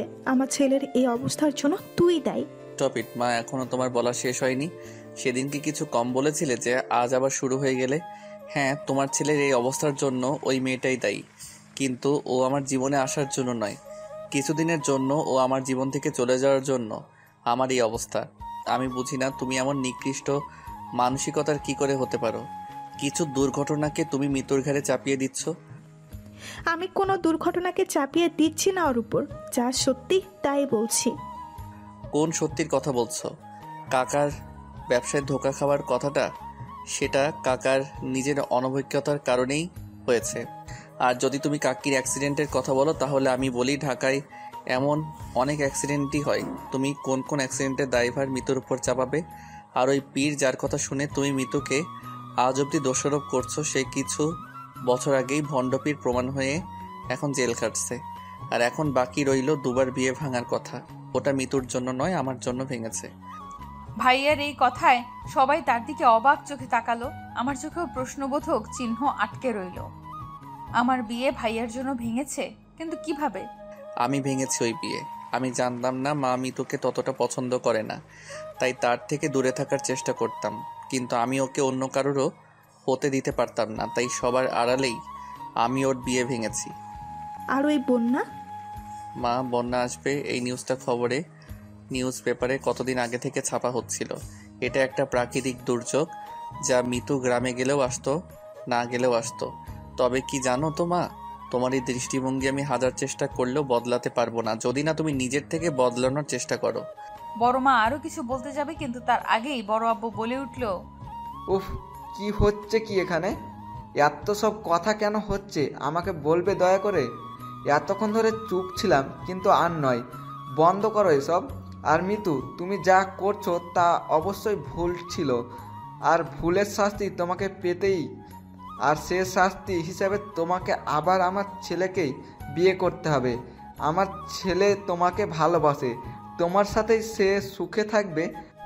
আর একজন বাবা, এর থেকে বড় পাওয়া আর কি থাকতে পারে? বিয়ে আবার হবে, ধুমধাম করে হবে। কি বলিস রাজ্জাক? বলেই বাবার কাঁধে হাত রাখলো বড় আব্বু। বাবার চোখ ছলছল করছে, তার সাথে আমারও। প্রায় 1 মাসের মধ্যে দ্বিতীয়বারের মতো আমাদের বিয়েটা হলো। তবে এই বিয়েটা পরিবারের সম্মতিতে ধুমধাম করে, একদম আমার স্বপ্নের মতো করেই পেয়েছি আমি আমার ভালোবাসাকে। কিন্তু এই কয়দিনে আরমান ভাই আমার সাথে তেমন কোনো প্রয়োজন ছাড়া কথাই বলেনি। হয়তো এখন অভিমান করে আছে আমার উপর। বড় মাও কেমন ভারী ভারী, হয়তো আমায় মেনে নেওয়ার চেষ্টা করছি, কিন্তু যেই কাজটা এত দিন ধরে হয়নি সেটা এত সহজে কি হতে পারে? তারপরেও হয়তো নিজেকে বদলানোর চেষ্টা করছে। আমি এই মুহূর্তে লম্বা ঘুমটা টেনে আরমান ভাইয়ের ঘরে বসে আছি তার অপেক্ষায়, কিন্তু তার আসার এখনো কোনো নামগন্ধ নেই।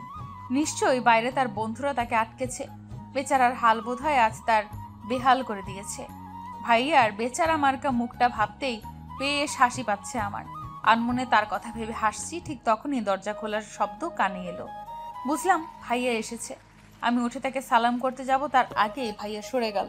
আমি অবাক চোখে তার দিকে তাকাতেই সে অন্যদিকে মুখ করে বলল, অনেক রাত হয়েছে, শুয়ে পড়ো।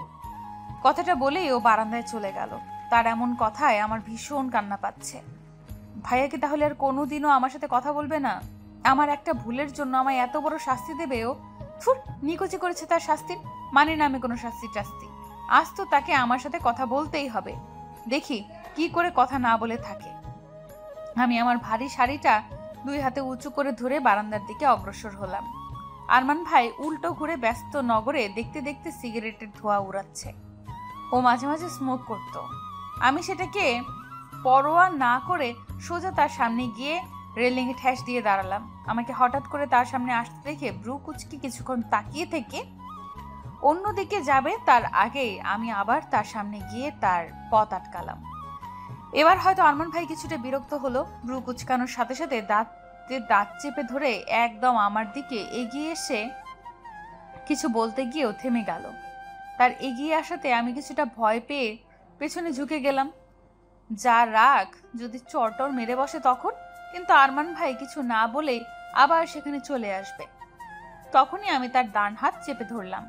ভাই এবার প্রচন্ড মাত্রায় রেগেই আমার দিকে এগিয়ে আসতে গেল, কিন্তু তার আগে আমি তার হাত আমার পেটের উপর রাখলাম। আমার এমন কাজে ও কিছুটা অবাক হয়েই আমার দিকে তাকালো।